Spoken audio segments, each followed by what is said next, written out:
Welcome, everyone. This is your friend, the DN What If, here with another exciting fanfiction. Today, we're diving into the story of What If Deku Became the Poltergeist? If you enjoy this video, don't forget to hit that like button and subscribe for more fanfiction content just like this.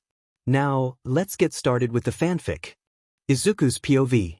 Why has it come to this after everything that's happened to me, dealing with the taunts, the abuse, the ridicule of my classmates, the bullying, the refusal of not getting the answer that I want from the only person who was meant to give me hope in this darkness that I hate it, and now I'm falling from the building after my former childhood friend decided that we should talk, and doing so he beats me up until I couldn't move anymore and gave me an evil smirk and used his explosion quirk to fire.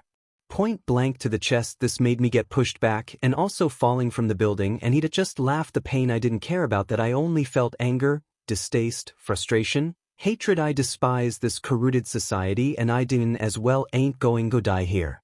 But when I hit the pavement I felt my bones break. It hurt and my blood was spill everywhere, but I let out a scream to made a vow. Izuku, I swear I'll kill Katsuki Bakugo and I'll make sure you so-called heroes are nothing but, do you hear me? You all will feel nothing but pain. Once I was done, I was close to being unconscious, but in my field of vision, I was a silhouette of someone rushing towards me trying to call out to me, but I can nearly hear anything. The last thing I saw was the silhouette's eyes. Darkness, that's what was circling around me. My body now nothing but light was just floating around. I felt that nothing, no fear, no happiness, just an emotionless face. But then I saw a light and thinking that this might help me get out of this darkness, but then I felt something coming towards me and it suddenly entered inside my body, pushing towards the light until nobody's POV. After what happened during the night of an suicide attempt, we now see Inko Midoriya, the mother of Izuku Midoriya, who's laying down in a hospital bed after getting treated by nurses who had minor healing quirks and getting bandaged up. It was a miracle that he survived the fall, and Inko was so thankful that someone was there to call the ambulance, cause if not then her baby boy wouldn't have made it. She can only hold onto her son's hand, hoping for him to wake up, only hearing the beeping sounds of the heart monitor, until she felt a light squeeze on her hand. She looked to see that her son, her baby boy, woke up, and she couldn't take it anymore but to cry and hug him in tears. Inko, Izuku, I'm so glad you're okay. Forever scare me like that again.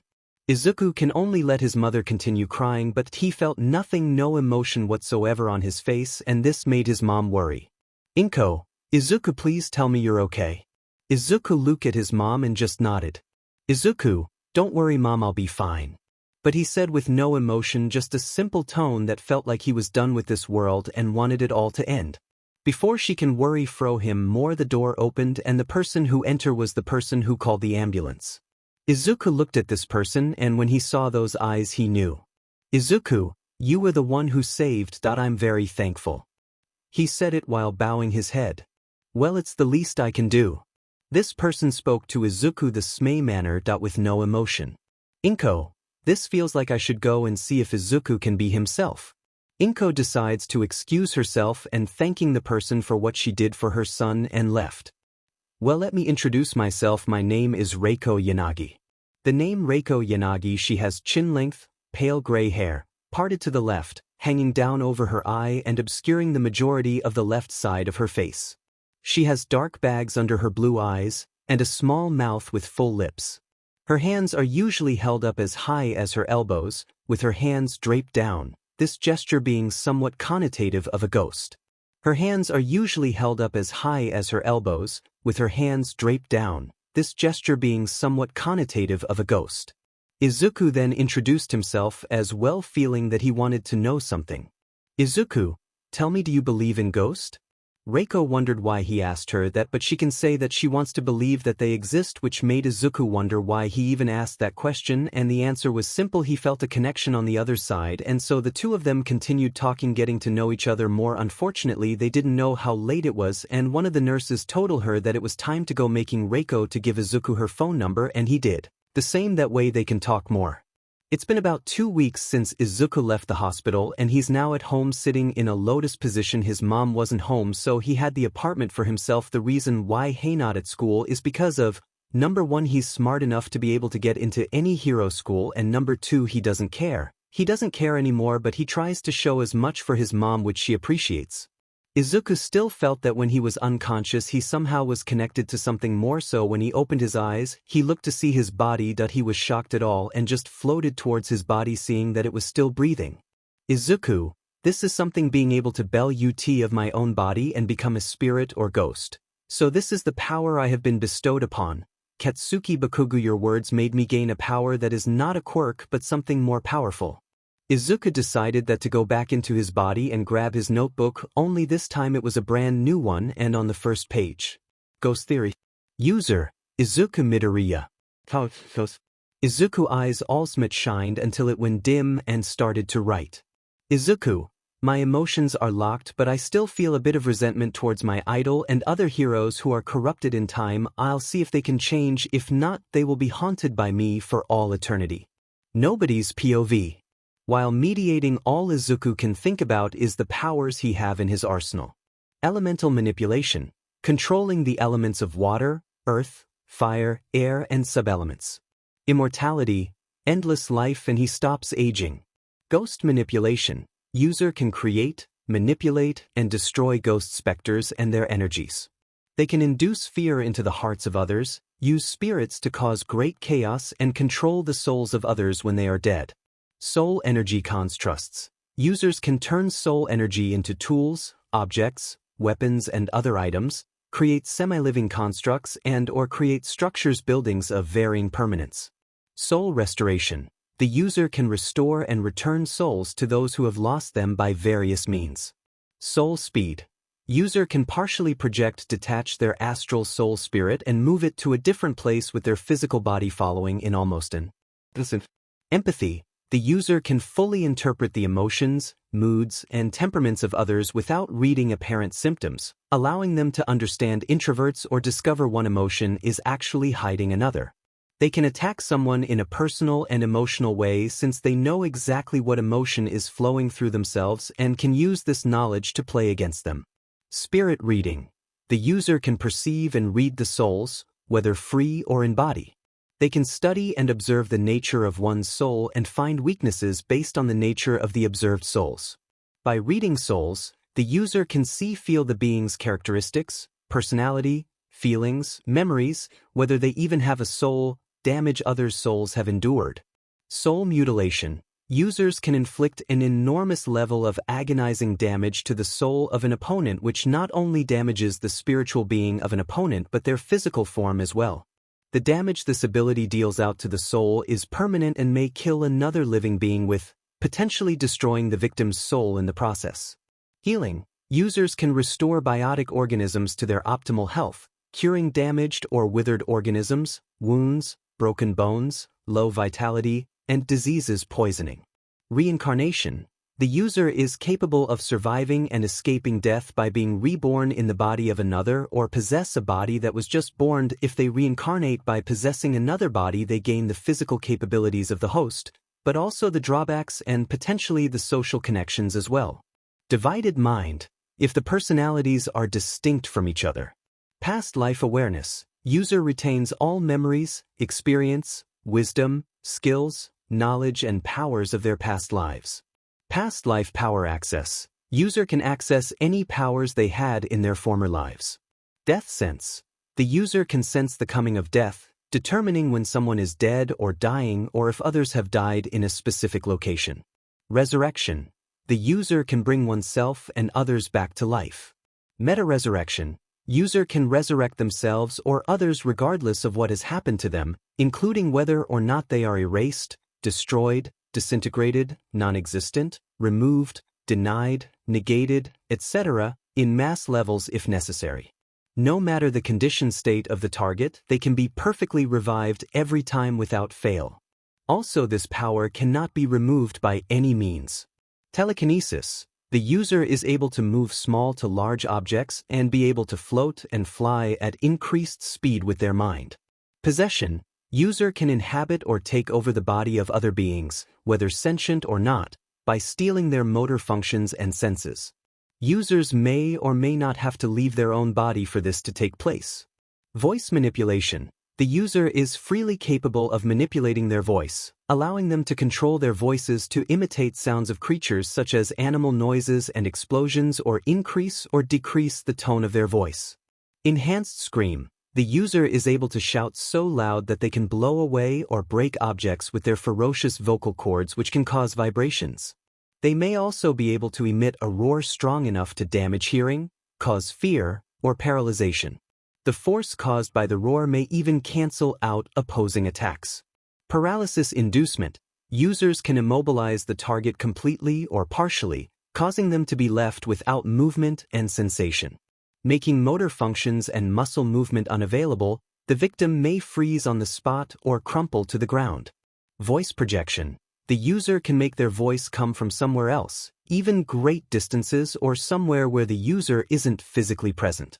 Ghost Physiology. The user with this ability either is or can transform into a ghost, spirits, souls of the dead, often bound to stay until certain conditions are met. This can vary from honorable burial, unfinished business, revenge, or self-appointed duties. Intangibility. The user is able to move through solid objects and ignore most physical effects in their way. Invisibility. User can render themselves unseen by the naked eye and become invisible in visible spectrum. The user can move about an environment unseen by others and act without being observed. Shape-shifting. Users can shape-shift, changing their form and appearing at will, maybe even transforming and reshaping themselves down to their genetic and cellular structure. They can impersonate others or enhance their own body for combat, either by turning into animals, humanoids, monsters, etc., or by making the body stronger.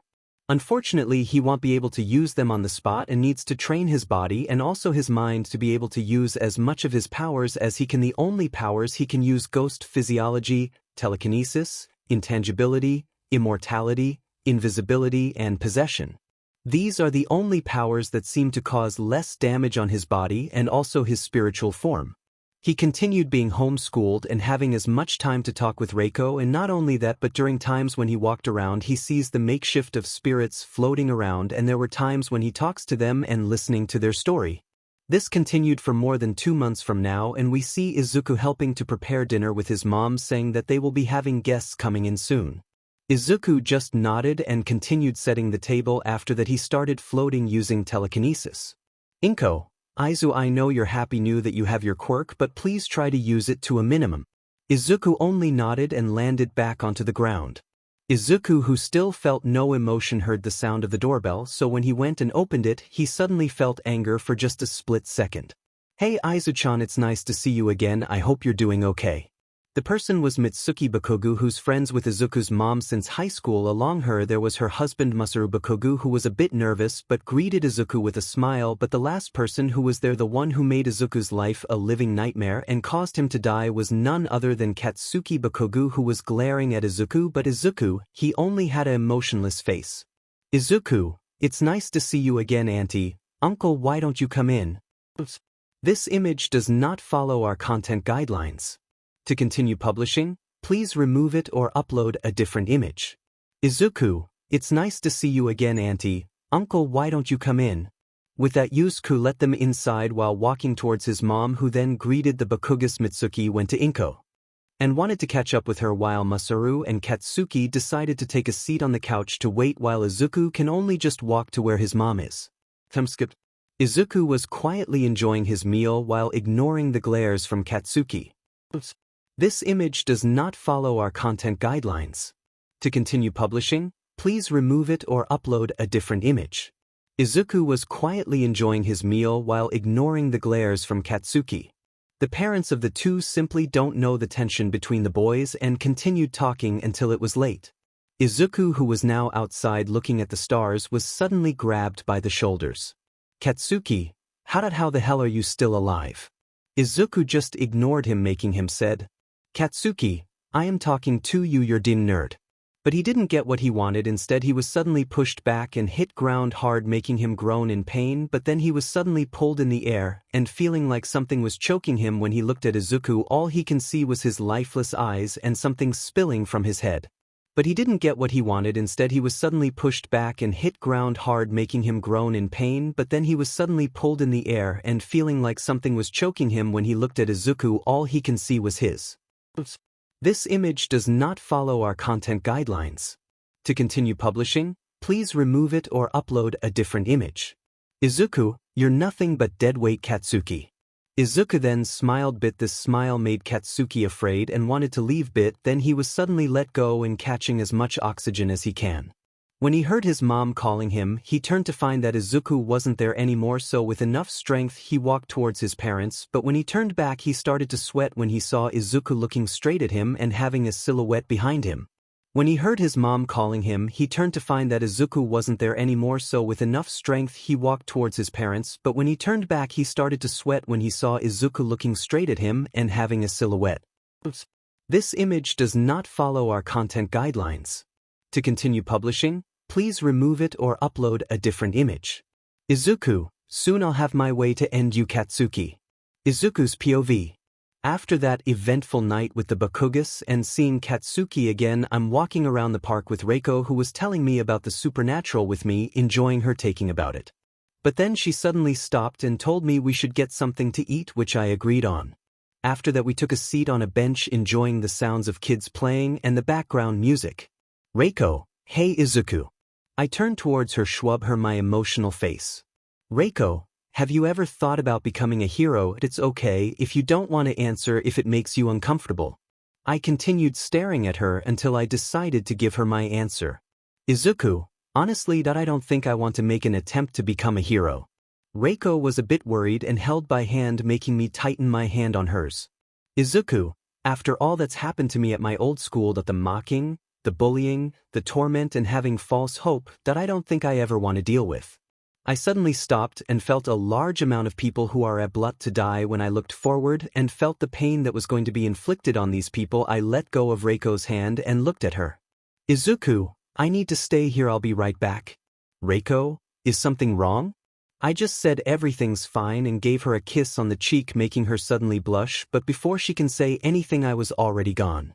After I left Reiko, I clenched my chest with my hand, feeling the pain of the people. My eyes that were once green turned into lifeless red eyes. After I left Reiko, I clenched my chest with my hand, feeling the pain of the people. My eyes that were once green turned into lifeless red eyes. This image does not follow our content guidelines. To continue publishing, please remove it or upload a different image. I simply let out a breath of cold air. Izuku, time to find some souls to collect. With that in mind, my appearance changed. Gone was my casual look, being replaced by something different, wearing now a dark cloak that also covered my face along with a scythe. I simply willed the scythe away since I want need for now. I then used invisibility to get to my location. Nobody's POV. The building that was 40 stories high was being destroying in flames or fire, and some part of it was hitting the ground and causing damage. The heroes getting as much as the people to safety as possible with the paramedics they're helping. When the heroes thought everyone was safe, they heard screaming in building, but unfortunately it seems they didn't have the right quirk done. The fire was unstable even more. These heroes were saying they need to wait for backup and have someone with a suitable quirk to help out, but something happened and everyone looked up to see a dark cloaking figure floating towards the building and let out a sigh that made them shiver in fear. Sigh, no matter what I see, I'm filled with disappointment. The dark figure then pointed out his hand, making the building stop from collapsing, and brought the remaining civilians from out of the building, letting them land safely. The dark figure then summoned a large amount of water to seize the flames, making them reduce to nothing. After that, the figure then floated down and was about to ask the civilians he saved if they were okay, but one of the heroes who was at the scene reprimanded the dark figure for his stunt. Random hero. Hey, do you think this is some game? You could have made matters worse. But the figure simply walked away, making the hero said and was bait to teach him some manners. Random hero. Hey, I am talking to you. But the hero suddenly was lifted in the air and felt he was being choked. Everyone who saw this was suddenly scared and shouted villain, making the pros go to a defensive stance. The dark figure only sighed and brought out his scythe. I thought, oh, won't be needing this. Turns out I was wrong. I've seen your emotion, your mind, that you disgust me. The dark figure completely sliced through the hero, making everyone scream in horror. The other heroes went in and rushed to stop the villain. Unfortunately, they were stopped when they saw the figure's eyes and felt like they were killed multiple times. This image does not follow our content guidelines. To continue publishing, please remove it or upload a different image. The dark figure completely sliced through the hero, making everyone scream in horror. The other heroes went in and rushed to stop the villain. Unfortunately, they were stopped when they saw the figure's eyes and felt like they were killed multiple times just by looking at the figure's eyes. The dark figure completely sliced through the hero, making everyone scream in horror. The other heroes went in and rushed to stop the villain. Unfortunately, they were stopped when they saw the figure's eyes and felt like they were killed multiple times. This image does not follow our content guidelines. To continue publishing, please remove it or upload a different image. Before the figure can proceed to end them, the police showed up and pointed their guns at him, ordering him to put down his weapon and put his hand behind his head. The figure just said this: "I don't take orders from rapid monkeys." With that, he sliced through all the heroes who were on the scene of the building that was on fire. This made the cops to fire at him, only see that the bullets didn't affect the cloaking figure at all. Before the cops can do anything, the figure simply left by vanishing. See you never, beaches?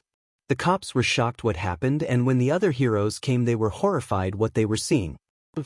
This image does not follow our content guidelines. To continue publishing, please remove it or upload a different image. The cops were shocked what happened, and when the other heroes came, they were horrified what they were seeing. Meanwhile, Reiko was enjoying as much as she while still waiting on Izuku. She suddenly felt someone hugging from behind, and when she saw it was Izuku, she simply sighed in relief and did a small smile. "Izuku, was that a smile I saw, Miss Emotionless?" "Reiko, like you're one to talk." Izuku simply hummed in agreement with that and said that it's time they should head back, making her nod. While walking, Reiko wants to know why he left, and Izuku just said since there wasn't a bathroom around he needed to go, which she understand, and left it at that. Izuku looked forward and just simply sighed. "Izuku, you know, Reiko, maybe you're right." She looked at him wondering what he was talking about. "Izuku, I'll try to give the hero thing a shot, okay?" She simply looked at him and gave him a hug. "Reiko, I'm sure you'll be able to overcome your problems. Izuku, I'll be there for you."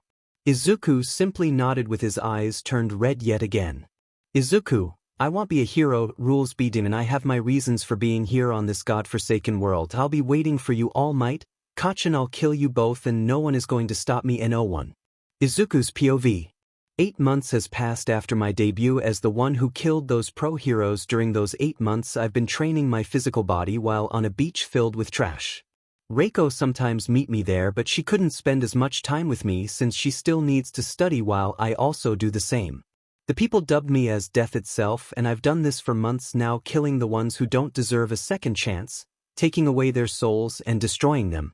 I was able to achieve more of my ghostly powers: element manipulation, soul mutilation, death sense, and soul reading. Only these are the powers I was able to access for now.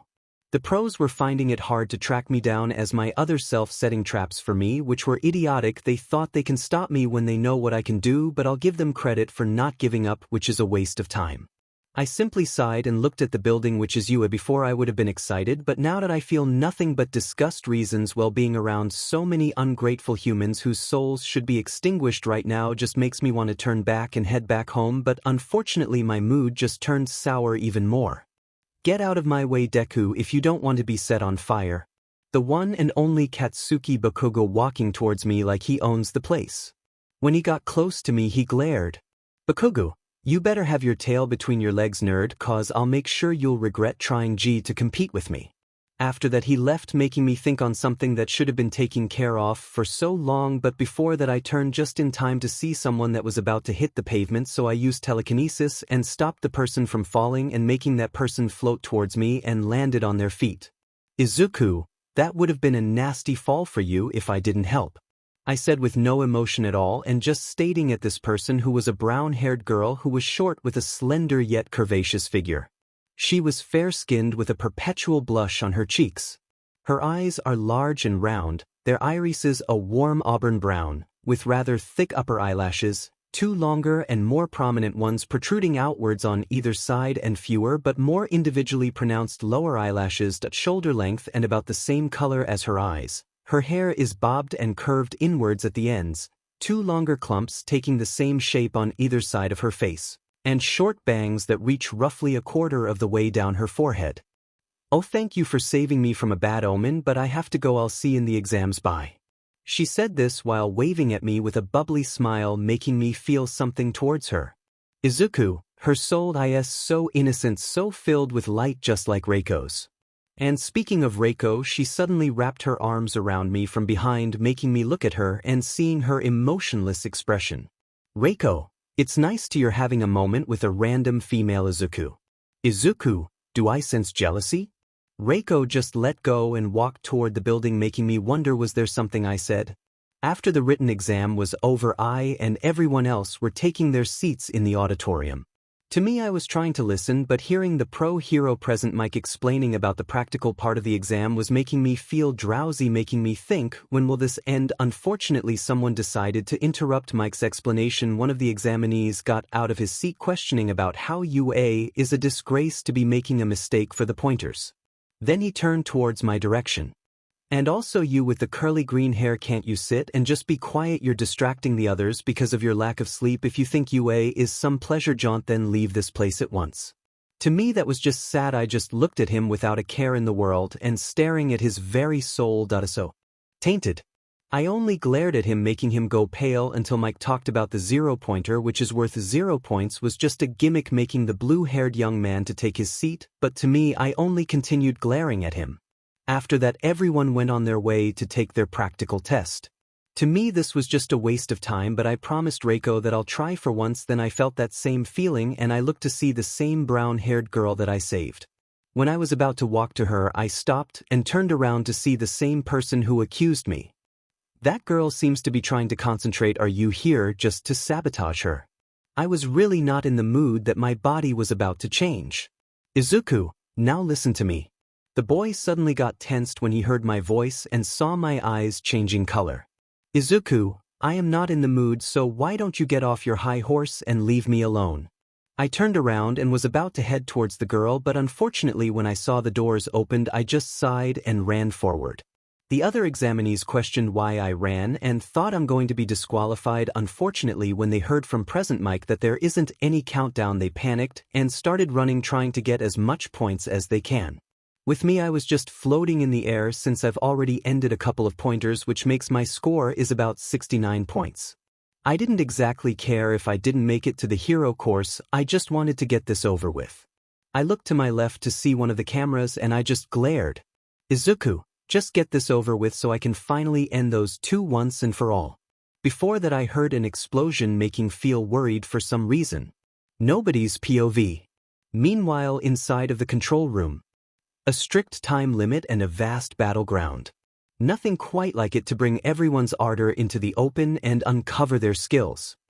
Insight, the ability to grasp the situation quickly and accurately. Agility, the ability to stick a dynamic entry without ever being late to the party.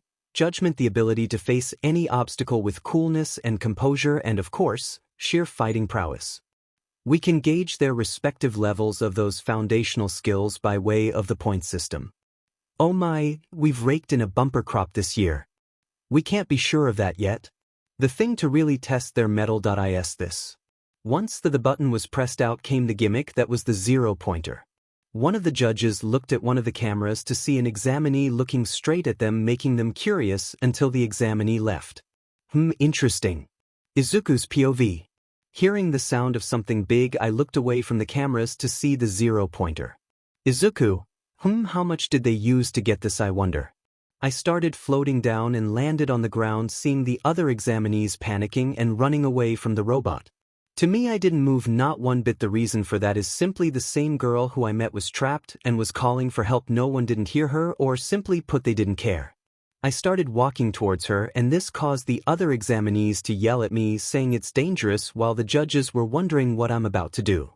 Once I got close enough, I looked at the 0-pointer and only sighed. I just raised my right hand. And this caused the robot to be lifted in the air, I then used my other hand to pull in the girl who was trapped and placed her close to me. The wind was blowing around me, and then I did a punching motion towards the robot.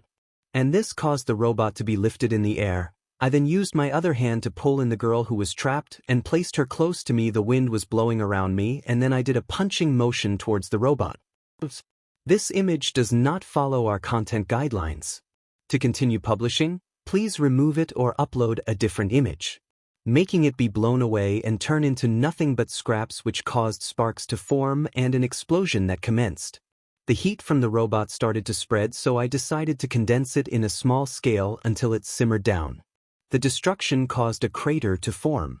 I only just stared at it until I looked at the girl. "Izuku, are you okay?" I said, emotionless. She only stared at me and just nodded. "Izuku, well, I'm glad you're okay, but it seems you sprained your ankle." I let her sit on the ground so I can inspect the injury. Thank you for saving me." I just nodded and touched where the pain hurt. This made her flinch, but then the pain stopped for her and she looked to see me applying something on her ankle. I used one of my powers, healing, and this is the only power I'll likely use for the time being. When someone whose light is not diminished, I'll use on them. After that, I asked her if the pain was gone, and she stood up and just said yes and smiled at me. When I heard that the exam was finished, "Izuku, so it's done. About time." I looked at the girl and decided to inspect her face, meaning that I grabbed both of her cheeks, making her look at me. "Hey, what are you doing?"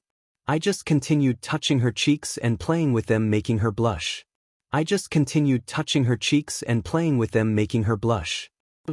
This image does not follow our content guidelines. To continue publishing, please remove it or upload a different image. "Izuku, I never got your name, so what is it?" I stopped my little fun and waited for her to tell me. "It's Ochako Uraraka." "Izuku Midoriya, nice to meet you, Ochako." She was surprised because I called her by her first name. But our little conversation had to end when the other examinees wanted to know how I was able to take care of the 0-pointer. Unfortunately for them, I didn't care and just floated off the ground. "Izuku, I'll see later, Ochako." With that, I left, causing wind to blow, making the others to cover their eyes. Once the dust clouds settled, I was gone. This image does not follow our content guidelines. To continue publishing, please remove it or upload a different image. With that, I left, causing wind to blow, making the others to cover their eyes. Once the dust clouds settled, I was gone.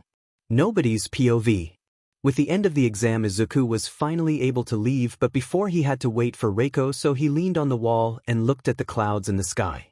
It's been about a few minutes, to say the least, until Izuku felt a tap on his shoulder. He looked to see it was none other than Ochako, who was giving him a smile. This image does not follow our content guidelines. To continue publishing, please remove it or upload a different image. It's been about a few minutes, to say the least, until Izuku felt a tap on his shoulder. He looked to see it was none other than Ochako, who was giving him a smile. "Ochako, hey, it's nice to see you're still here." "Izuku, we just met a few hours ago, to say the least, but I'm glad to see you again." She just smiled at him until he looked behind her to see Reiko. "Izuku, Reiko, there you are." Ochako Aslo looked to see a girl heading their way. However, when the two of them looked at each other, they simply just stared. "Izuku, well, Reiko, this is Ochako Uraraka. Ochako, this is Reiko Yanagi." They Seinply nodded until they looked at Izuku had turned his head to the side.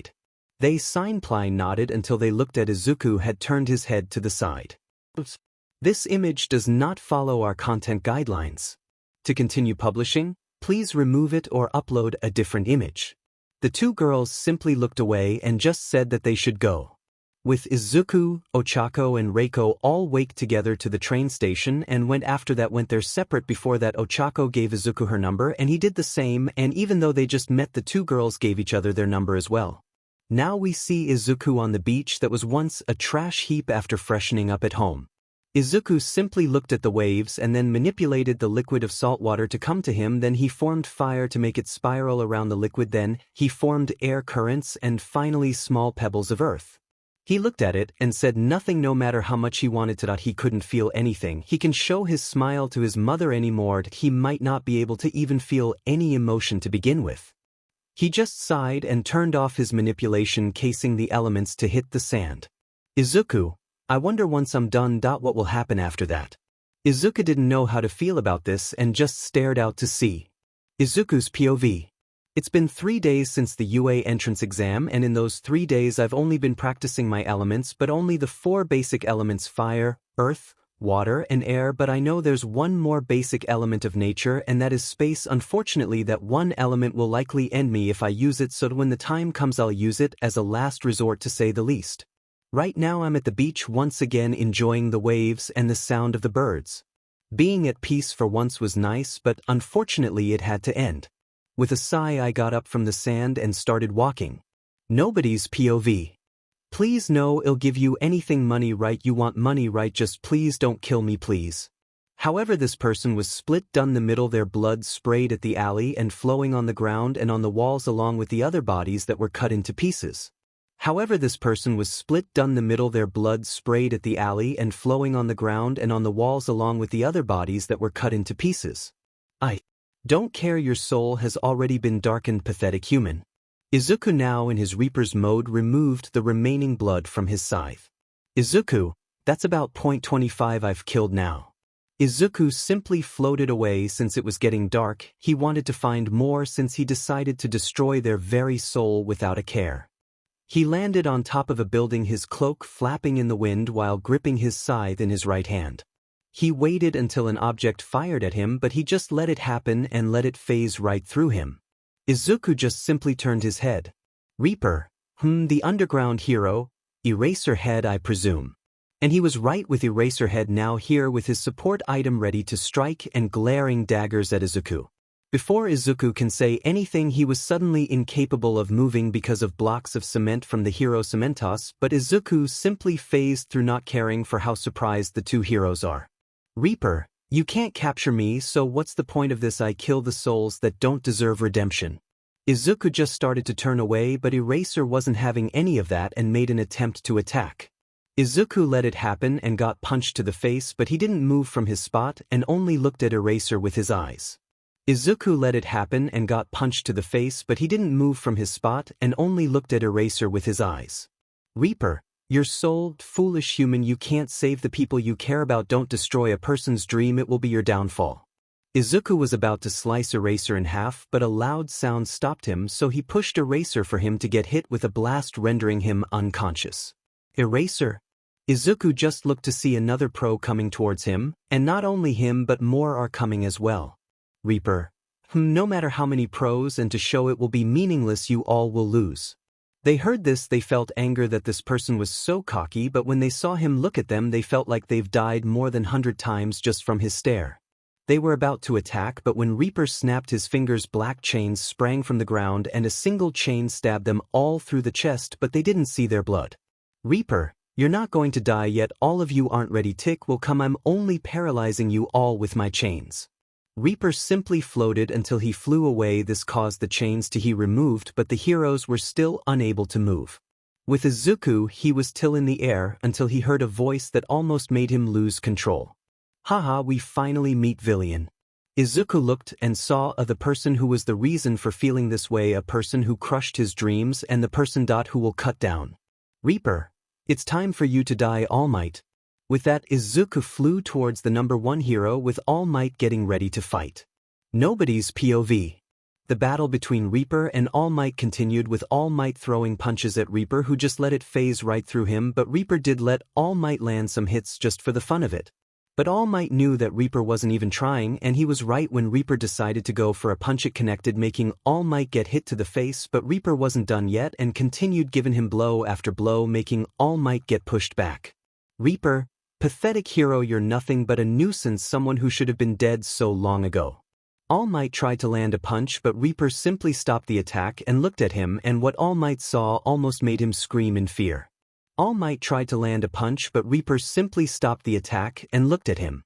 And what All Might saw almost made him scream in fear. Reaper, what's the matter, hero? It looked like you've seen your own death. Reaper then grabbed All Might to the throat and tightened his hold, making him struggle to get loose from Reaper's grip. Reaper suddenly laughed. Reaper, hee hee hee ha ha ha, yes, finally I can finally end you, ha ha ha ha ha ha ha. However, something came towards the two fast, making Reap stop his psychotic laughter. And he was then hit by a flame attack, making him just sigh in disappointment.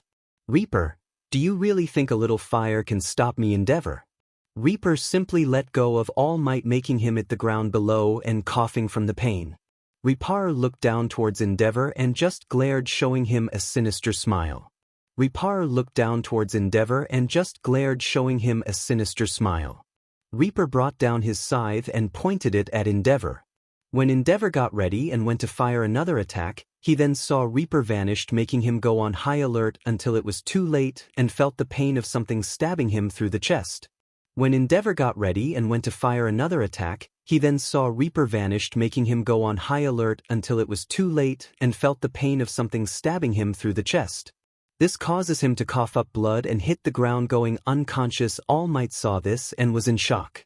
Reaper, don't worry, he'll live for now, he still has a role to play, and so do you, symbol of peace. Reaper then floated towards him and smiled. Reaper, when the time comes, that power of yours will be mine, let's see how long it will take until you're nothing but waste. He then used his scythe and stabbed All Might where his injury is, making him scream even more until Reaper knocked him out. Reaper, who just sighed, floated away. Reaper, I should have killed him, then my next target would be Bakugos and next the other students and teachers who thought I was nothing. He then stopped and looked up in the sky, seeing the stars. Reaper, I'll finally end it all, Bakugos. All Might, just you wait, your time hasn't been reached yet, but soon I'll kill you both, but for now I'll let them live. He then flew away toward his home, and seeing his body still resting, he submerged inside, making him stir from the events that took place. Izuku, All Might, he said in an emotionless tone, and went to get some water, hoping he can get the letter as soon as possible. Nobody's POV. We see inside a mall Kyoka wearing something casual and enjoying a drink while sighing.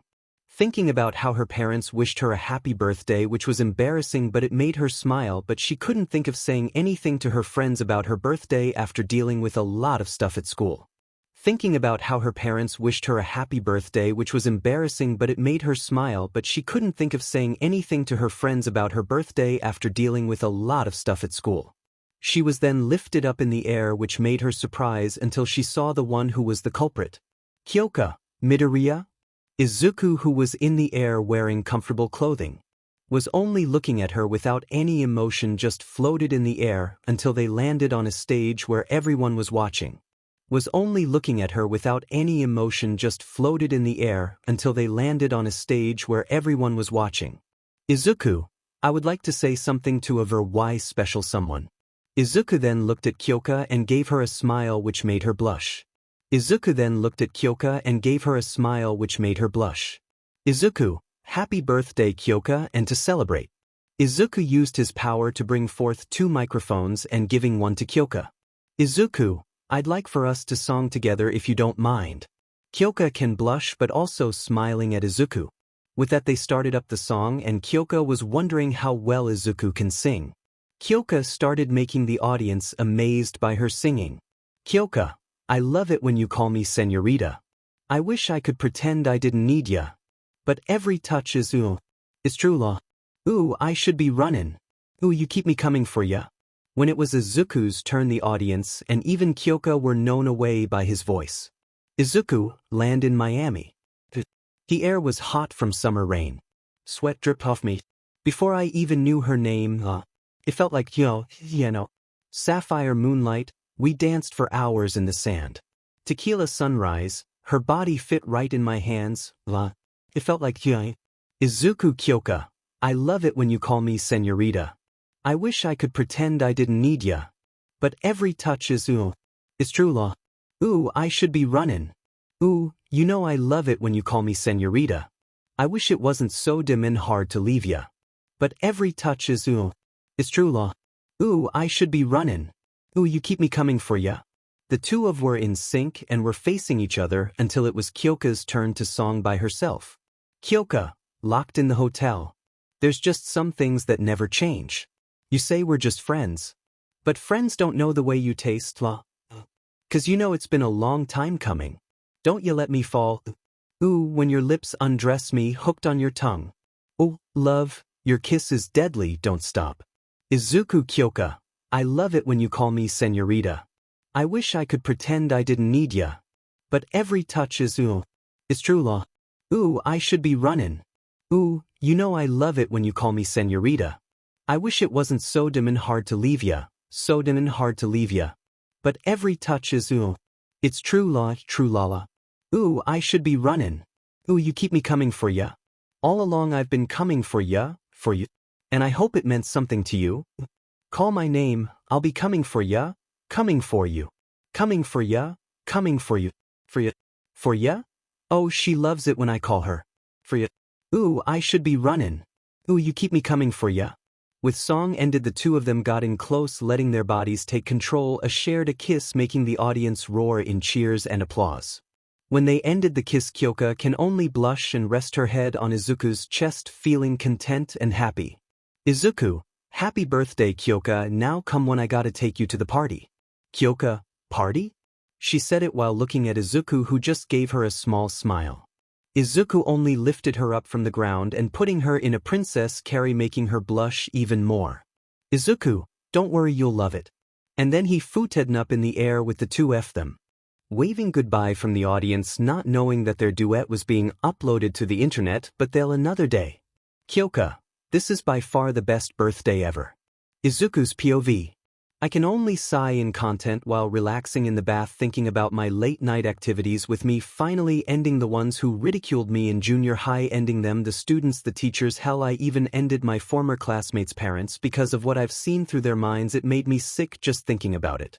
I just sighed thinking about my letter, knowing that pass was all I needed, but I did call Reiko telling her I passed, but unfortunately we won't be in the same class since she'll be in 1B while in 1A. I haven't talked to Ochako yet, but maybe I'll call her some other time. I got out of the bath, dried myself, and then went to put on some clothing. After that I went to see Mom watching her favorite show. Izuku, enjoying your show, mother? She looked at me with having tears in her eyes. Inko, oh, of course you know how I am when it involves this kind of show. Izuku, romance, drama, and dealing with hospitals, I don't think I'll understand. I said with no emotion in my voice. She can only smile, but she smiled. I then excused myself so she can continue watch her show. I walked outside looking at night sky. My eyes then changed color, only this time they were gray. My mind at the amount of scenarios I can do to torture them. It's too bad I couldn't torture the others since I wanted to end them quickly. I brought out my right hand and making sure Mom doesn't see me, I summoned my scythe. I brought out my right hand and making sure Mom doesn't see me, I summoned my scythe. When I looked at it, it seems like it was looking straight to my very being. It's nice to finally meet you, Master. I heard a feminine voice, and when looked at the scythe it's red like I stared at me. Izuku, so you're alive? Yes, Master, I've always been active, but I decided to keep quiet until I was ready to introduce myself to you. Izuku, so what is your name? You're my master and my first, so you can name me Master and I won't regret the name. I thought about it and then I touched the tip of her blade, drawing out blood, but my blood wasn't red, oh no, it was black. Izuku, your name will be Kuruchi. Do you accept this name for all eternity and stay by my side? The bow named Kuwachi hovered in the air until a light shined, blocking my view. Once it was finished, I looked to see that my scythe was now in human form and looked at me smiling, but I still shown no emotion. Once it was finished, I looked to see that my scythe was now in human form and looked at me smiling, but I still shown no emotion. Kuwachi, I thank you for giving me a name, Master, and as your wish I will serve you for all eternity. I will be your weapon, your protection, and when the time comes, if you have no use of me as your weapon, that may I have your permission to simply answer this selfish request. I can only look at her. She has shown proper behavior to me and her beauty screamed nothing but elegance. Izuku, what is this request? She simply walked towards me until she wrapped her arms around my neck until she was close to my face. Kuruchi, until you'll think you have no use of me being your weapon, let me be your lover. I looked at her until I grabbed her by the throat, but it seemed she was enjoying it. Izuku, you're of use to me and for all of eternity, but I'll consider your request. I then let her go, which made her pout. Izuku, I'll let my mother know she'll be having a visitor tonight, come on. Kurochi, of course, Master. With that I enter back inside my home with Kurochi walking close behind me, and while I was walking towards my mother I was thinking on she'll react to this. I just hope she doesn't faint when she wants and wears. Izuku's POV. It was now my first day of going to my school, UA High. I was in my school uniform with my tie in its right style and wearing styled shoes instead of my usual red shoes. Kawachi, who was wearing her usual kimono, simply smiled at me while holding 2 bags, one for her and one for me. I simply called the school and spoke to the principal about Kawachi, and with a bit of persuasion and playing chess online, he agreed to let Kawachi to be a part of my class even though it'll not be even. With me getting ready to leave, my mother told me she's proud of me, and when I turned around and gave her smile. With me getting ready to leave, my mother told me she's proud of me, and when I turned around and gave her smile. Even though it wasn't much, Mom was still happy that I tried and gave me a hug. After that, me and Kawachi walked to the train station. Kawachi, Master, why aren't you using your powers? We can get to the school much quickly.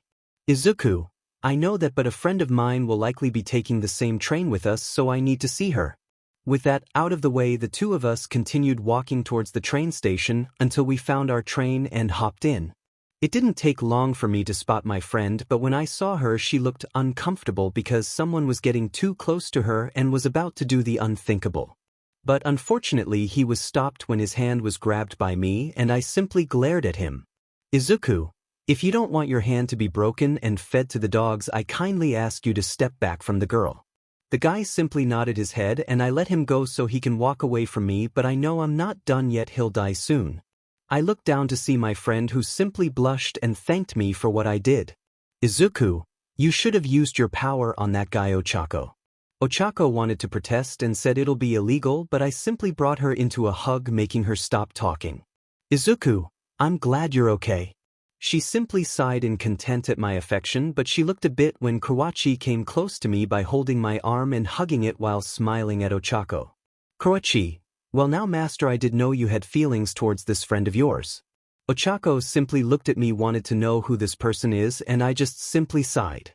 Izuku, Ochako, this is a friend of mine. Her name is Kawachi. The two of us met when we were younger, and since she'll be going to our school, the principal was able to accept her into Class 1A.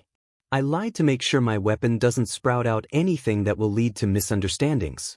Ochako just nodded and introduced herself to Kawachi, who let go of my arm and greeted Ochako. After that, the two of them talked, with Ochako blushing every now and then, which made me curious. When we reached our destination, we got off the train and walked to our school and meeting Reiko along the way. Izuku, I just hope I don't deal with any bullshit. Skipped. After saying goodbye to Reiko, who went to her class, but not before giving me a kiss on the cheek, which made both Ochako and Kurwa pout in that. The three of us looked inside our classroom to see a blue-haired young man reprimanding another young man who has blonde hair from placing his feet on his desk. Izuku, I spoke to Izuku soon, and what's worse is that I have to deal with these corrupted people no less. When the blue-haired one looked at my direction, he came marching towards me. Izuku, Sai, let's get this over with and hopefully I don't kill anyone. Nobody's POV. Izuku looked on ahead when the blue-haired fellow marched towards him. I see that you passed. Allow me to introduce myself. My name. Izuku, I don't care. He stopped and was shocked at what Izuku said, and Izuku just glared at him with Ochako and Kawachi looked on and seeing what's going on. Izuku, I don't care who you're called, and I don't care about what you think, you spoiled, arrogant, self-centered. $% and $% %, you should just $% and %, so $% off you $. He, along with everyone in the class, had shocked looks from what Izuku said, who by the way had a bored look on his face and was being dragged towards his seat by Ochako, while Kawachi simply walked behind them and having a smile on her face. Everyone, please don't cause any more trouble. This is the Department of Heroics, so settle down. An individual who was in a sleeping bag looking at the students while on the floor. He said that while taking one SCK from a drink carton. The man then stood up and unzipped his sleeping bag, revealing a black jumpsuit with white-like scarf around his neck. It took you all 8 seconds to quiet down. Life is short, kids. You're all lacking common sense. Izuku just looked at him. Izuku, Eraserhead, you'll have your chance to be killed by my hands. I'm your homeroom teacher, Shota Aizawa. Pleasure meeting you. Everyone minus Izuku and Gigi. He's our homeroom teacher. Aizawa suddenly went into his sleeping bag and got out a gym uniform. Aizawa, wear these. Immediately. And then shove off to the P.E grounds. Meanwhile, All Might now in his small form was looking through the UA systems. With everyone now on the P.E grounds. All. A Quirk apprehension test? Ochako, what about the ceremony? And the guidance counselor meeting? Aizawa, if you want to be heroes, we don't have time for frilly niceties. You all understand the school's reputation for freedom on campus well, that freedom goes for us senseis, to all the activities you did during middle school from the softball pitch to thep-cested toe touch those physical tests where you were barred from using your quirks. The country still hasn't gotten around to standardizing those sorts of records or keeping track of average performance levels. Aizawa then looked at Bakugo. Aizawa, Bakugo, how far could pitch a soft in middle school? Bakugo, 67 meters. Aizawa, alright, try using your quirk this around. As long as you don't exit the circle, anything you do is fine. He said it while tossing the ball at Bakugo. Aizawa, don't hold back. Bakugo only smirked. Bakugo, you got it. Bakugo, I'll just add in a bit of fire power to my arm and then adjust the pitch with some shockwave power. Bakugo, di. Izuku simply looked at Bakugo with a bored look and just looked at him and sighed. Ochako and Kawachi saw this, and Ochako held his hand while Kawachi used his other hand to give her head pats. Izuku simply let it happen while feeling jealous emotions from two individuals who he didn't care about. Aizawa, before anything else, one must know what they're capable of. This is the rational metric that will form the basis of our hero foundation. Aizawa showed everyone Bakugo's score, which was 705.2 m. 705 meters? Unreal. Awesome, that looks so fun. We can really use our quirks now? That's the Department of Heroics for you. But Aizawa wasn't pleased. Aizawa, so you think this is fun, huh? Alright then, the student who ranks last in total points will be considered hopeless and instantly expelled. This caused everyone to have shocked looks, but Izuku only glared. Aizawa, our freedom means we dispense with students as we please. Welcome to this, the Department of Heroics. Izuku for the most part just clenched his hand a bit, which was on Kawachi's head, who was enjoying the pain. Izuku, control yourself, don't let them figure out who you are. If that happens, I want know what I do. Nobody's POV. Aizawa, now then. We're just wasting time by talking. Let the games begin. Whistle blows. With that, the quirk assessment test had begun. Measuring device 5. Runners, on your marks. Ready? Gunshot. When the sound of a gun was shot, both runners were coming to the finish line. Measuring device 5. 3.04 seconds. Press. Ida. At 50 meters I can only get up to third gear. Present Mike. Tenya Ida, his quirk, engine. As you can see, his legs are pretty dang fast. Well, he's definitely in his element, but speed won't help him in every test. The other students were next to run. Ochako, I'll lighten up my clothes. Oh, and my shoes too. Present Mike. Ochako Uraraka. Her quirk, 0 gravity. Measuring device 5. Gets it? Gunshot.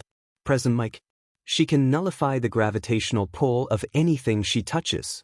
But if she uses her power too much, she totally hurls. Measuring device 5. 5.49 seconds. 7.15 seconds. Ochako, well, at least that's faster than junior high. Ama, nice attempts, Mon Amos. Measuring device 5. Runners, on your marks. Awama, but you're just not showing enough panache. Gunshot. Ama, let your powers shine. Present Mike. Yuga Aoyama. His quirk, naval laser. That's right, a belly button laser, but he can't shoot it forever. Measuring device 5. 5.51 seconds. Ama, ditchum, shooting my beautiful beam for more than a second hurts my tummy. Siro, Kirishima, Kaminari.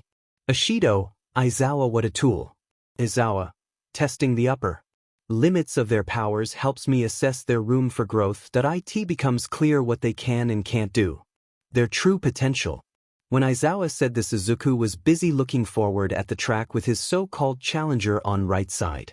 Bakugo, I'm gonna win this, you hear me, Deku. Izuku, that you can try but you'll lose anyways.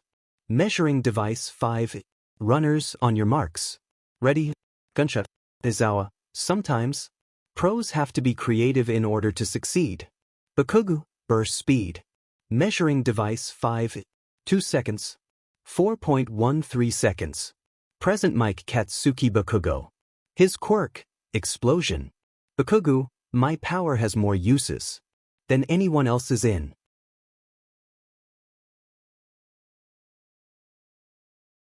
Just a rational deception to make sure you gave it your all in the tests. Group yelps. Momo, I'm surprised the rest of you didn't figure that out. I'm sorry. I guess I probably should have said something. Jiro, Mineta, Kaminari. Yeah, you should have. That was pretty nerve-wracking, huh?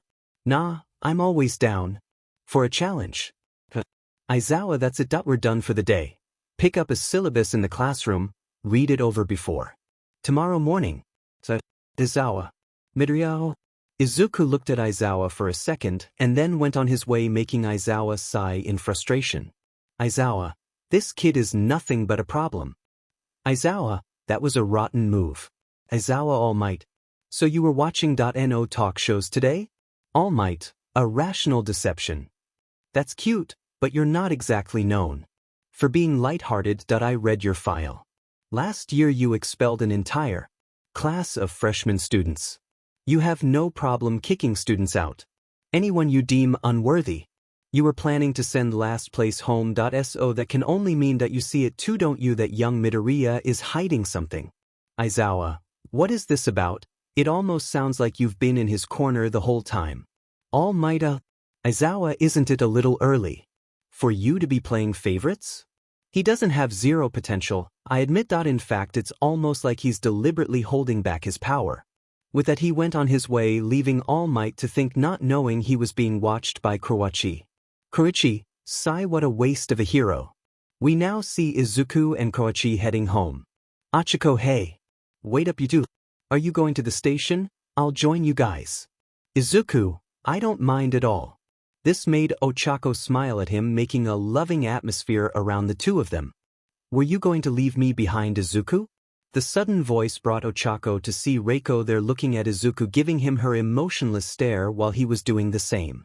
Izuku, no Reiko, why would I leave you behind? Me and Koichi, we were just waiting for you, and Ochako wanted to tag along since we're friends.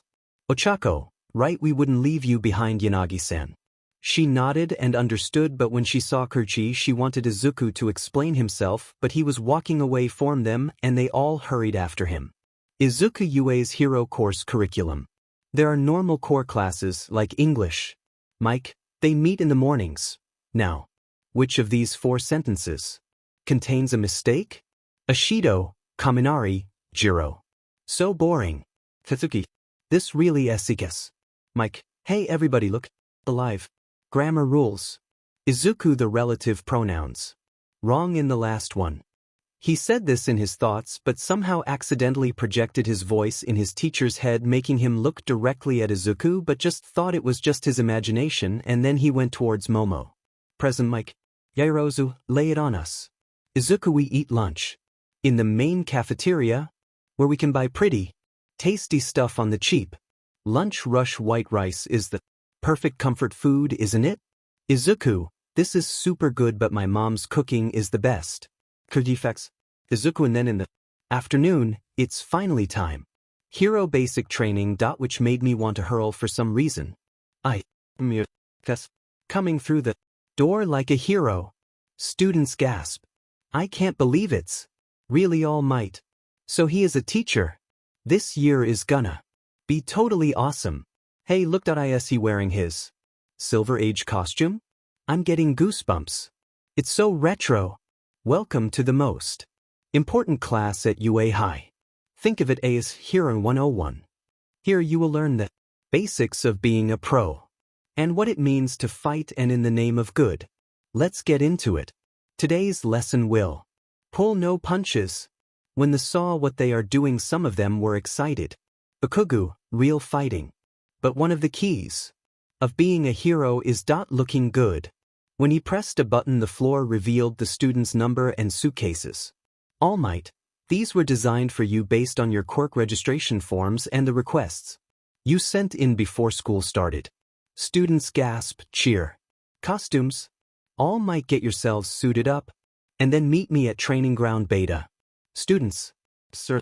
While that was happening, Izuku just sighed and went on his way, grabbing his suitcase and getting ready to change, but not before looking at Kawachi.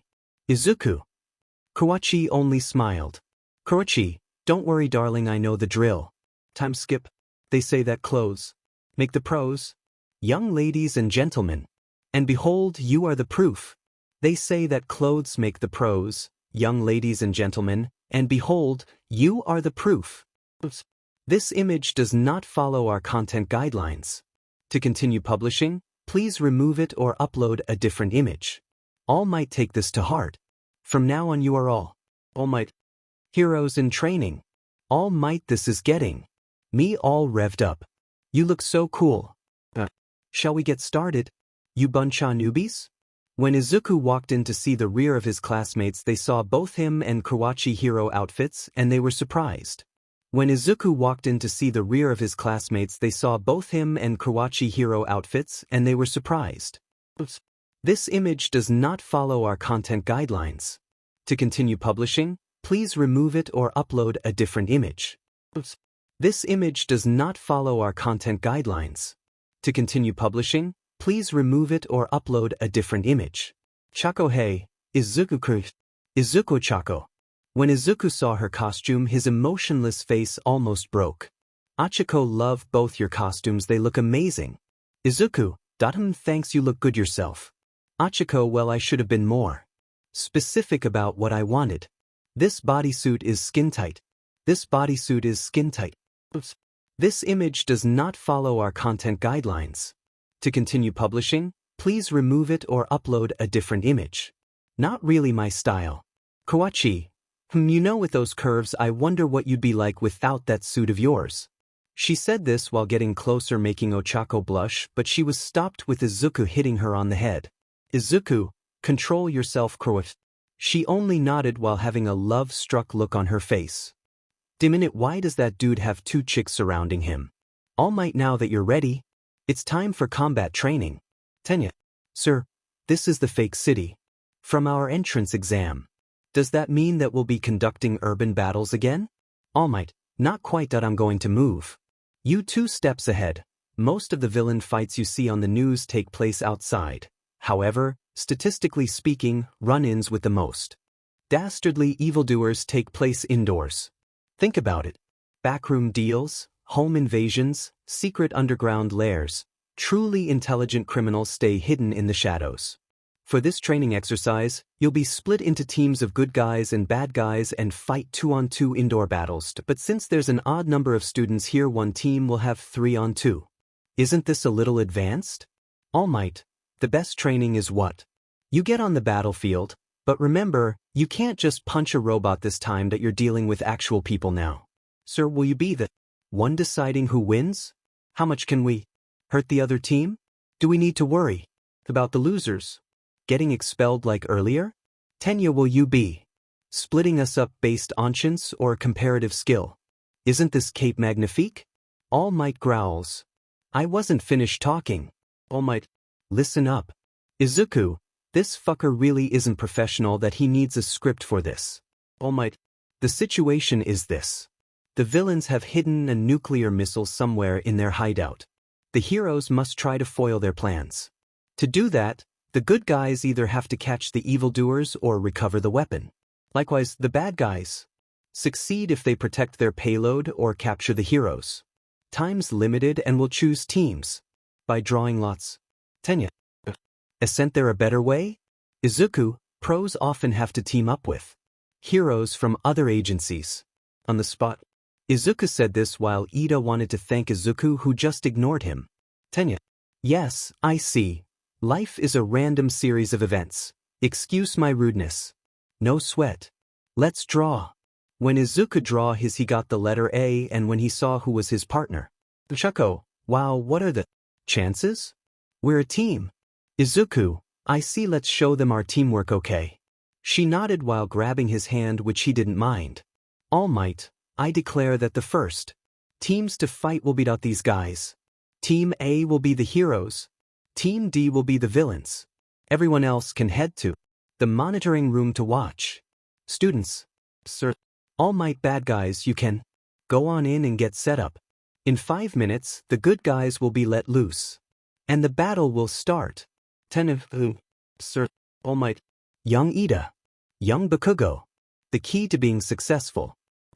And this challenge is to embody villainy. Think from the perspective of an evildoer. Tenya. Got it. All Might. If things go too far, I'll step in. Tenya. Understood. Girls. Tenya. Even though this is training, it pains me to be aligned with criminal behavior.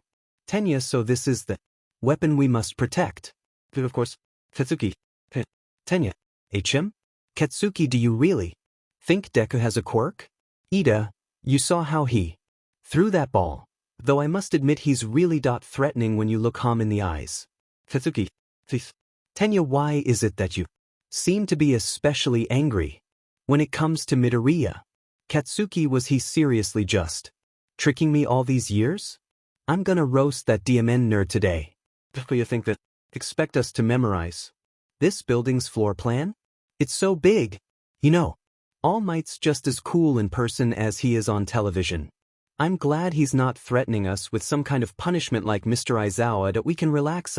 Izuku, are you okay? The reason because Izuku himself was really said no one is going to stop him from injuring Bakugos this time, but he calmed down for a bit and look at Ochako. Izuku, don't worry Ochako, I'll be fine, and besides I've already memorized the floor plan for the building and have a plan to win this. You think you can handle it? Are you kidding? We're a team, right? Let's win this. Izuku suddenly had a small smile on his face, which Ochako saw since this was the first time she's seen him smile. All Might. All right, let's begin the indoor combat training. Team A and Team D. Your time starts now. Pay attention, kids. Think about what you would do. Ochako, and just like that we're in. Izuku, careful, there are a lot of blind spots. Izuku looked around and focused on one of his powers.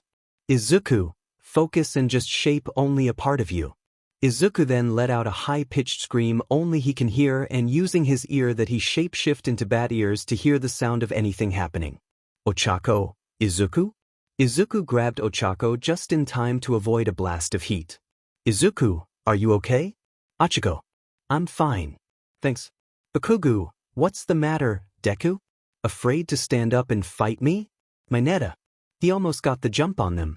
Sneak attack, Bakugos? What kind of man pulls cheap crap like that? It's a viable strategy. He's playing the part, acting like a true villain would. It didn't work. Midoriya dodged him. Look, there he goes. Bakugos, I won't hurt you so bad. They'll have to stop the fight. Just close. Izuku simple got in close, making him scream in pain when a fist delivered straight to his face and to his gut, pushing back and hitting the wall behind him. Look at those moves. Izuku, Ochako, remember the plan. Ochako, okay, got it. With that she left, leaving Bakugos and Izuku alone. Izuku, you really think you're the best, the one who thinks bullying someone who's defenseless and doesn't have any sort of powers, you're nothing but dirt, a mistake, and someone who should just die. Bakugos couldn't think straight when he heard those words from Izuku, cause the only thing he can see was Izuku's shadow forming a large being with a scythe. Izuku simply looked at him. Izuku, I'll make sure I destroy you, sick F. Petitum. Tenya Midoriya. Even though this is just training, I'm going to give my all 100%. That's the Ida way, and I won't tarnish my family's heroic name. Izuku, why the hell are you talking to me, and why do you think you can be a convincing villain? Tenya laughs. Of course I can, didn't you know I'm extremely evil? Izuku. Kawachi. Kawachi suddenly appears holding a scythe and running after Ida. Wji was screaming. Izuku, next time, Izuku versus Katsuki. Izuku, I'll make sure he knows pain and fear. Tenya.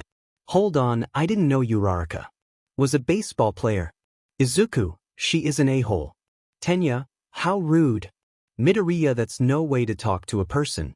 Izuku. PSS off Tin Man. Ida. Mido. Izuku looked at him, which made Ida shake. Izuku go beyond emotionless tone. Izuku, plus ultra emotionless tone. Tenya, PP plus ultra. Izuku's POV. I simply looked at Bakugos with so much hate that it didn't even show on my face. Bakugos, who simply glared at me, use his explosions to get close. Bakugo, I won't injure you that much for the battle to end, so you better not disappoint Deku. That name name sees me off. I simply used my left hand, raised it up, and avoided a blast of explosions just in time to bring the a-hole to me quick and pushed him towards a wall hard, making him gasp from the pain, feeling his limbs not moving at his command. He glared at me with a vicious look on his face. Bakugo, you reject, you think you're anything special, get me out of this, you fucker. I simply glared and then I laughed. When he heard my laughter, he felt scared until he felt like he was choking and struggling to catch his breath. I continued to laugh, not even hearing the announcement that me and Ochako won the match, but I didn't care. They were watching this and they were scared that it made All Might hurry to stop it. Izuku, poor Katsuki. Bakugo, do you really think you're anything special? Did you think you're powerful? No, you're not. You're just pathetic and angry that you can't have anything you want. You're pathetic. I came close to him and punched him in the gut, releasing my hold on his limbs, but he didn't get that far to try to use his quirk on me, since broke both of arms, causing a satisfying sound of his screams. This caused me to almost grin. Well, almost. I got on top of him and completely beat him up, fist connected to face, over and over and over again, causing his face to get bruised, making it bloody, and him losing a few of his teeth. I got on top of him and completely beat him up, fist connected to face, over and over and over again, causing his face to get bruised, making it bloody, and him losing a few of his teeth. Midoriya, stop this. This isn't heroic. I turned to my left to see both Ida and Ochako, both of them looking at me with fear in their eyes. I only looked at Ochako. She looked scared. Why? Is she afraid of me? I don't understand. Ida, who tried to stop me, got bodied when kicked him in the ribs that it caused a few bones to break, making him hit the wall hard and struggling to get up.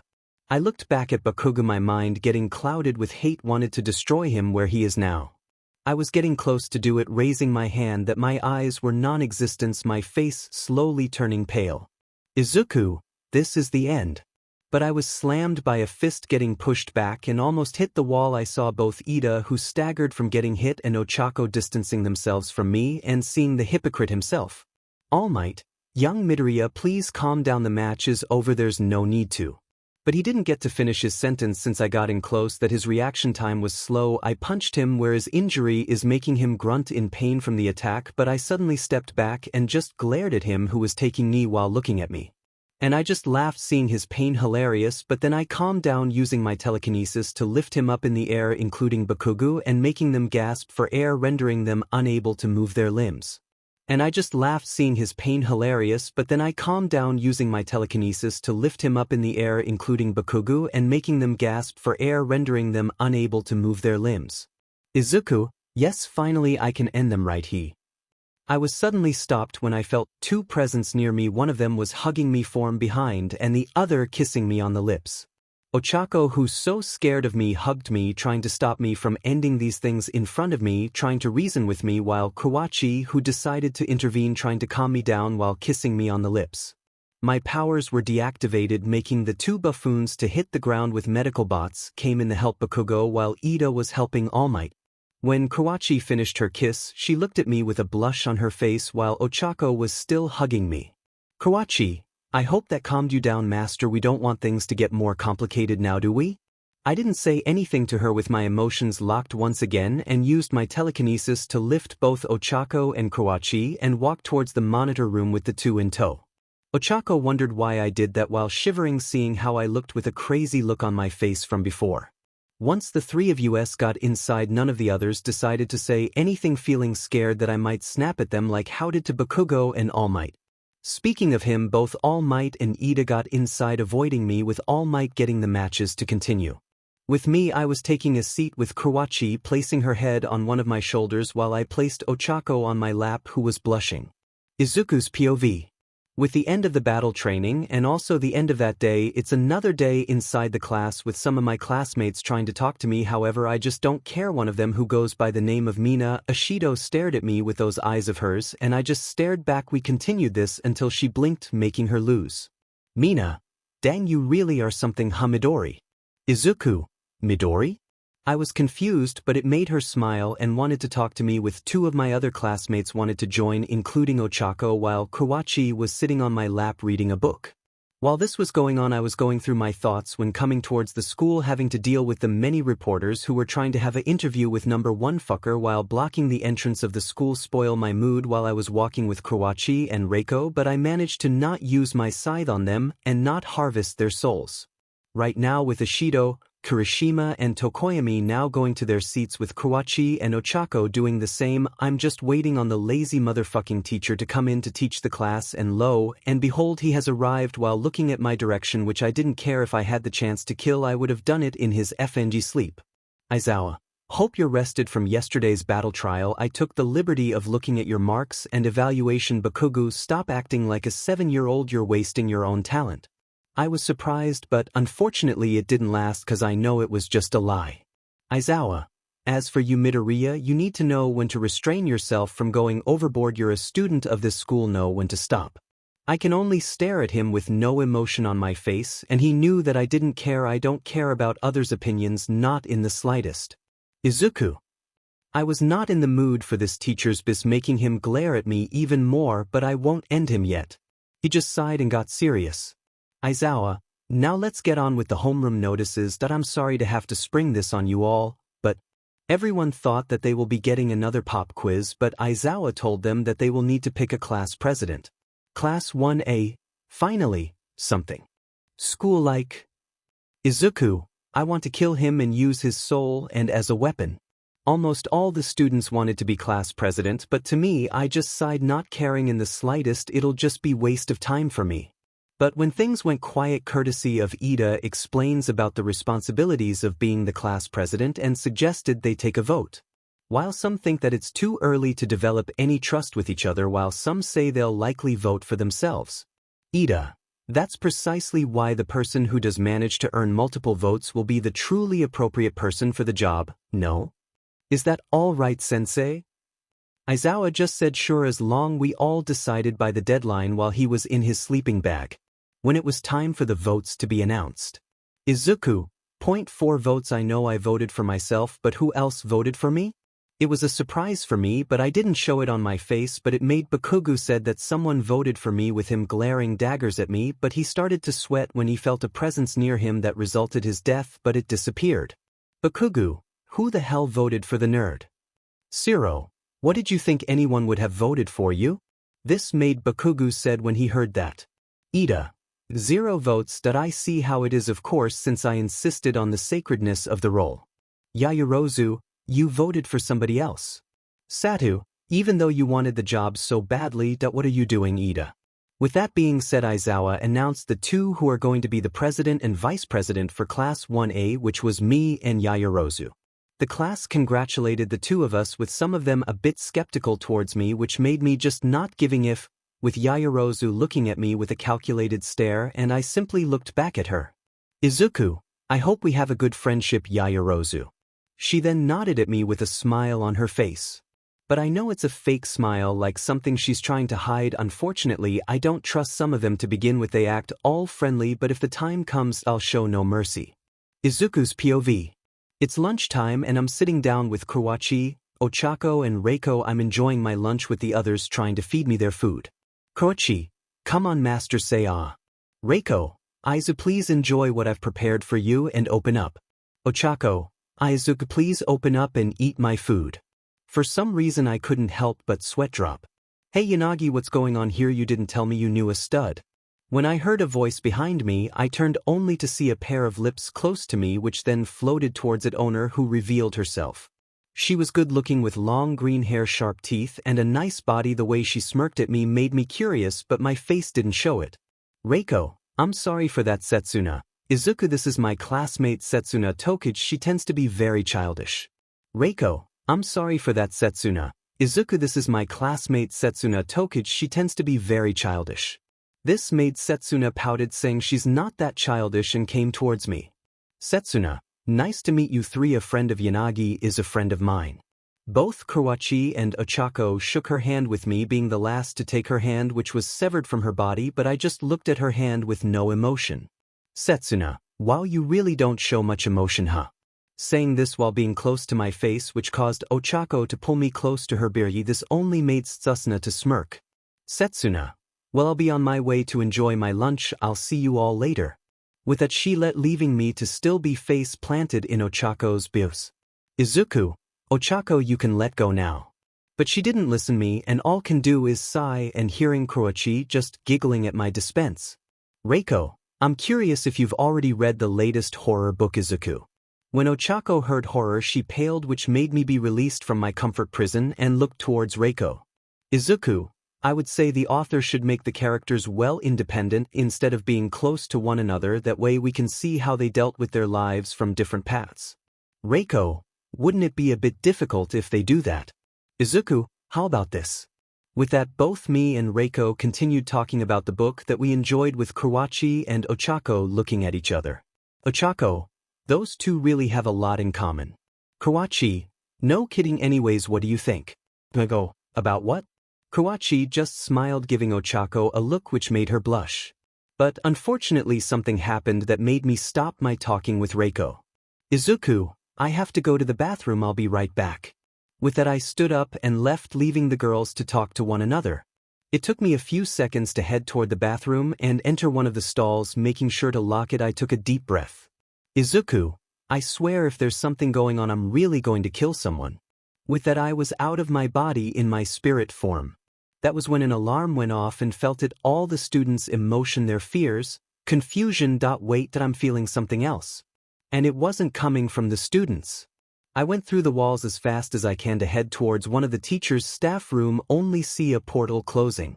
I floated down for a bit, feeling the presence of two people here. And for some reason this aura feels familiar.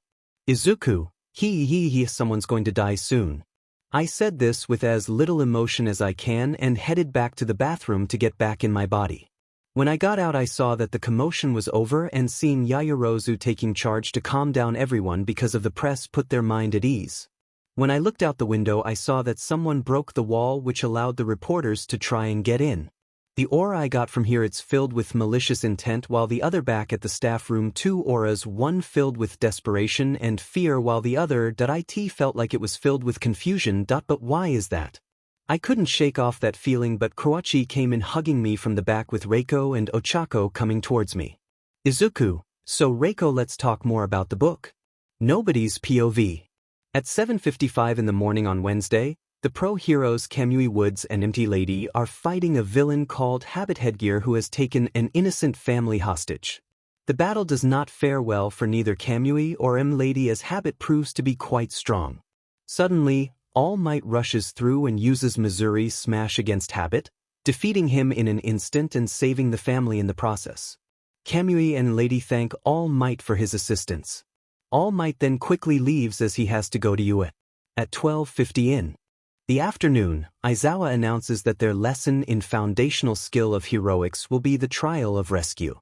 Kaminari, Trial of Rescue sounds difficult if you ask me. Mina, I agree. Kirishima, Konon, man, that's what a hero's whole job is. In chomping at the bit. Tsuyu, if it's a flood, then that environment's my specialty. Ribbit. Aizawa, don't get ahead of yourselves. This made the students stop talking.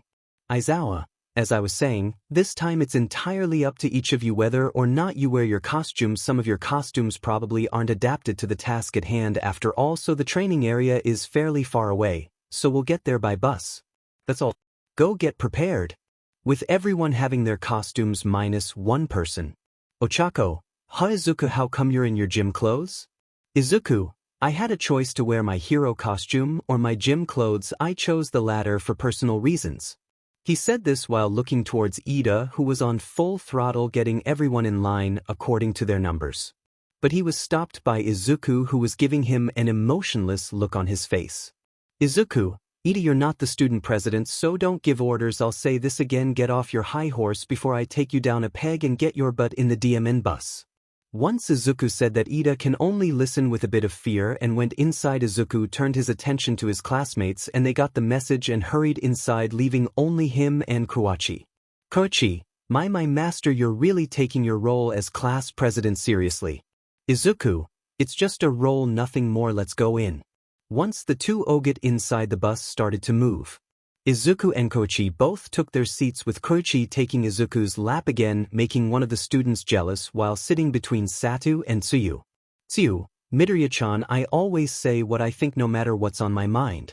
Izuku can only stare at the frog girl with no enthusiasm in his eyes.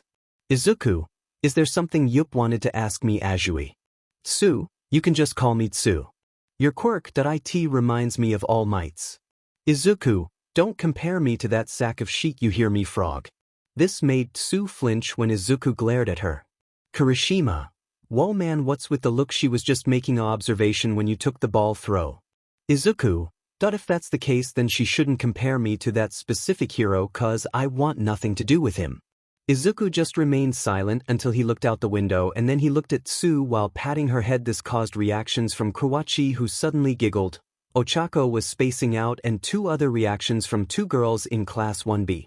Izuku, forgive me for glaring at you Tsu and for calling a name that was unacceptable. It's just that me and All Might's power are nothing alike. Since my power it's just telekinesis. He said this with no emotion, but Tsu felt like he meant every word of it and he just accepted it while having a small blush on her face when he kept on patting her head. Everyone minus Kawachi and looked at Izuku wondering if he was okay. After that Izuku remained silent until Kirishima broke the ice talking about how he's jealous of Izuku's power while he just has a hardening quirk, but Izuku told him that he'll definitely make great use of it by going pro. Izuku, Kirishima, don't be jealous of anyone just because they have what appears to be a better quirk. The quirk doesn't make the person better, it's the person who makes their own path and strive to be a better person. This made Kirishima happy and having tears in his eyes. Kirishima, wow Midoriya, who knew you can give a speech like that? It's so manly. Izuku can only sweat drop while Koichi tried not to laugh. Boama. Pros high, but you know heroics has a lot about it that's more like popularity contest too, right? My naval laser is both flashy and strong enough for the pro level. But then Mina decided to tell him this. Mina, but it'd be bad if your stomach collapsed. Kirishima, if we're talking about the double whammy of flashy and strong, you can't not mention Todoroki and Bakugo.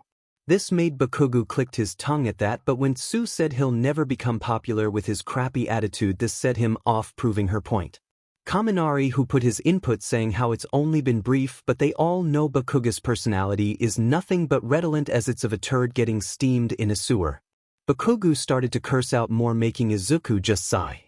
Izuku, so annoying. This made Bakugo to glare at Izuku. Bakugo, and what hell did you say to me, Deku? Izuku then looked at Bakugo, who suddenly flinched, feeling pressure. Izuku, you should know by now you're not top dog anymore, so listen to this. Sit down, turn down your bitchy attitude, or I'll drive my foot so far up your butt you won't be able to sit for at least a month, maybe more, if I don't decide to get rid of the one thing that makes you a man. Don't make me start to send you to use my powers to send you close to the FING core of the earth. Do you understand me? This made everyone minus Kawachi and even Ochako to pale and sweating. They felt it, this pressure coming from Izuku, like no matter what they do he won't tear thing lightly if he fights serious. Izuku, is there any point of this? For me to actually try to be this hero? It's only a promise to someone who I actually admired. This world, this society, all these souls, some are corrupted and some are pure. They're coming, this corrupted souls are coming. After that, with the end of the bus drive, all the students plus Aizawa, who was sleeping the whole time, got to the place, which was the Unforeseen Simulation Joint, USJ, facility, a practical training area that is designed to simulate any kind of accident or disaster. One of the teachers for the lesson, Space Hero 13, a pro hero who helps out with disaster relief, gives a speech to Class 1A, telling them that their lesson will be about wielding their quirks for the sake of human life. After the speech was finished, Aizawa sees a black portal opening up and dozens of villains coming through it. Aizawa confirms the situation is real and orders his students to huddle together and commands 13 to protect the students, gearing up for battle himself.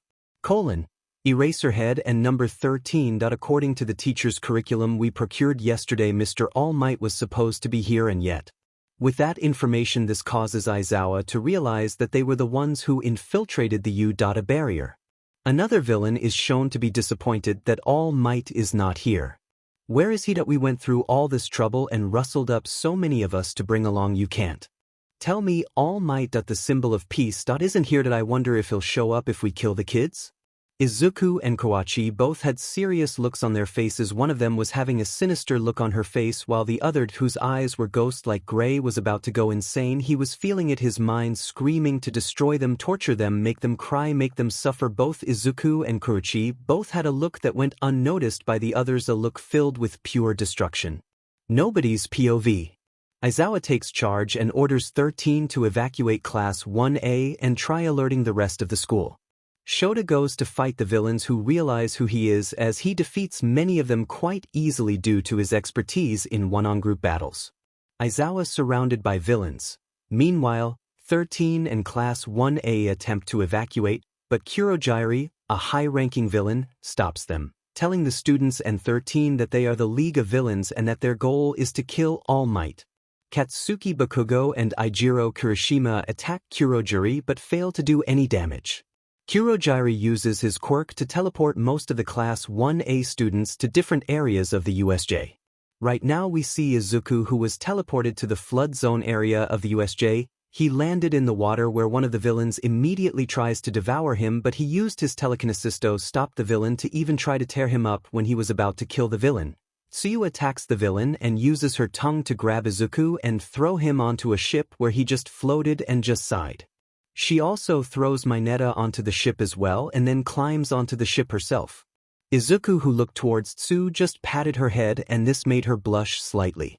Izuku, thank for the save, Tsu, but right now we need to find out why these villains wanted to kill All Might. Izuku just winced a bit, feeling so many corrupted souls was putting his body in a bit of pain, and seeing as that hero's name, seeing as how thinking will not help, Izuku declares to Tsuyu and Minoru that their only choice now is to fight and win, much to Minoru's shock. In Recovery Girl's nurse's office, All Might tries to contact 13 and Shota but is unable to. All Might decides to go to the USJ in a few minutes. However, Mr. Principal arrives and tells All Might to relax. Mr. Principal starts to talk about educational theories, with All Might noting that he has not changed one bit. Meanwhile, at the USJ, 13 notes that they cannot make contact with the outside world at all. 13 orders Tenya to dash to UA to tell the teachers there what is transpiring and get them to come and help.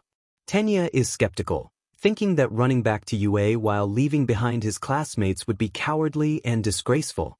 After some encouragement from his classmates and 13 telling him to use his quirk to save others, Tenya decides to dash back to UA. Kurogiri overhears their plans and goes to stop Tenya, but 13 stands in Kurogiri's way. Kurogiri and 13 prepare to battle each other. At the flood zone, a shocked Minoru criticizes Izuku's plan to fight and win, but Izuku ignores him and begins strategizing. Izuku concludes that the League of Villains does not have information on their quirks, and while the League of Villains beats them in experience and numbers, they have the element of surprise on their side.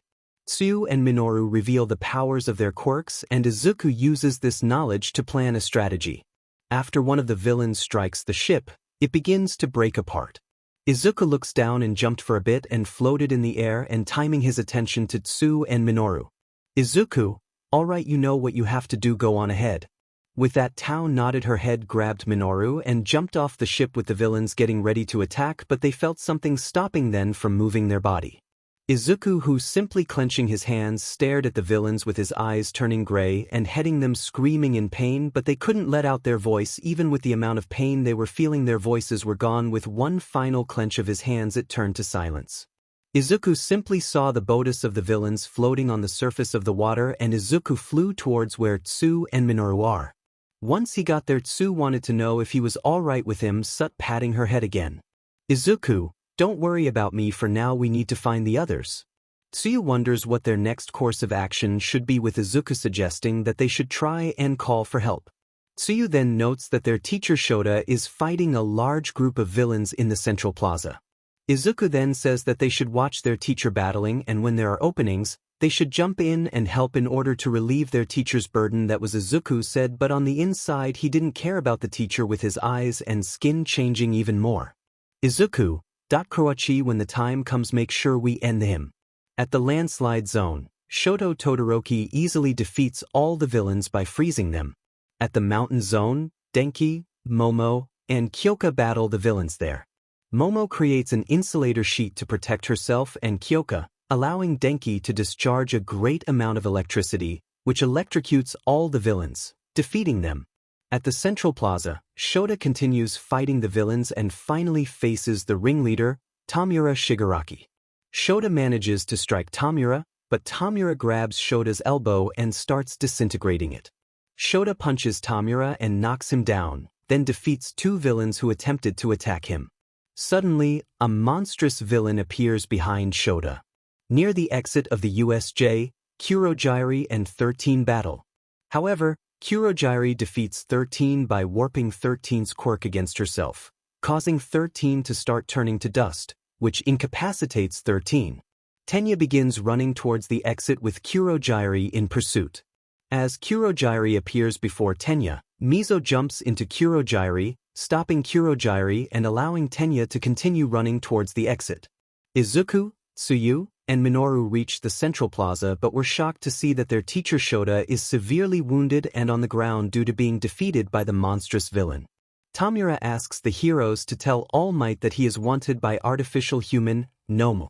This thing that was in front of them made Izuku's skin crawl, feeling an empty husk that was still moving. Unacceptable. This is unacceptable for him that he was shaking in rage, one of the emotions that were thought to be buried away in his very being, that he felt his subconscious go through a stream of mirrors looking at his reflection and staring at himself, but it wasn't him, it was something more, something that he might become.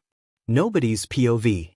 At the ruins zone, Katsuki and Eijiro defeat the villains that are there, with Katsuki calling them weak. Eijiro suggests that they should go help their classmates, with Katsuki declining his plan and instead of wanting to beat Kurogyri, saying that he is the League of Villains gateway and defeating him will put the League of Villains at a disadvantage. One of the surviving villains tries to attack Katsuki from behind, but Katsuki knocks out the villain with an explosion. Tenya trying to outspeed Kurogyri. Near the exit of the USJ, Tenya is about to reach the exit, but Kurogyri once again impedes his path. As Kurogyri is about to cause Tenya to warp away, Achiko grabs onto Kurogyri's plates around his neck, after surmising that those plates are part of his real body, and uses her quirk to make the plates float, causing Kurogyri to go into the air. Tenya reaches the exit, goes through it, and dashes off to UA. After being flung into the air, Kurogyri decides to warn Tamura and warps himself away. At the Central Plaza we see Aizawa severely injured when he tries to get up, only for the Nomu pin him down. That was Kurogyri showed himself. Shigaraki, Kurogyri have taken care of the hero and the brats? Kurogyri, I have dealt with the hero 13, but unfortunately one of the students managed to escape. This made Shigaraki a bit frustrated when he heard that. Shigaraki, Himen, if you weren't our ride I would have destroyed you. Because of that brat more pros will likely come here and that's going to be gain over Himen. It's not worth it, let's retreat. When Mineta heard that, he was happy and accidentally touched Tsuyu's BRST, causing her to drown him. Tsuyu, I got a bad feeling about this. Izuku didn't say anything but he was focused.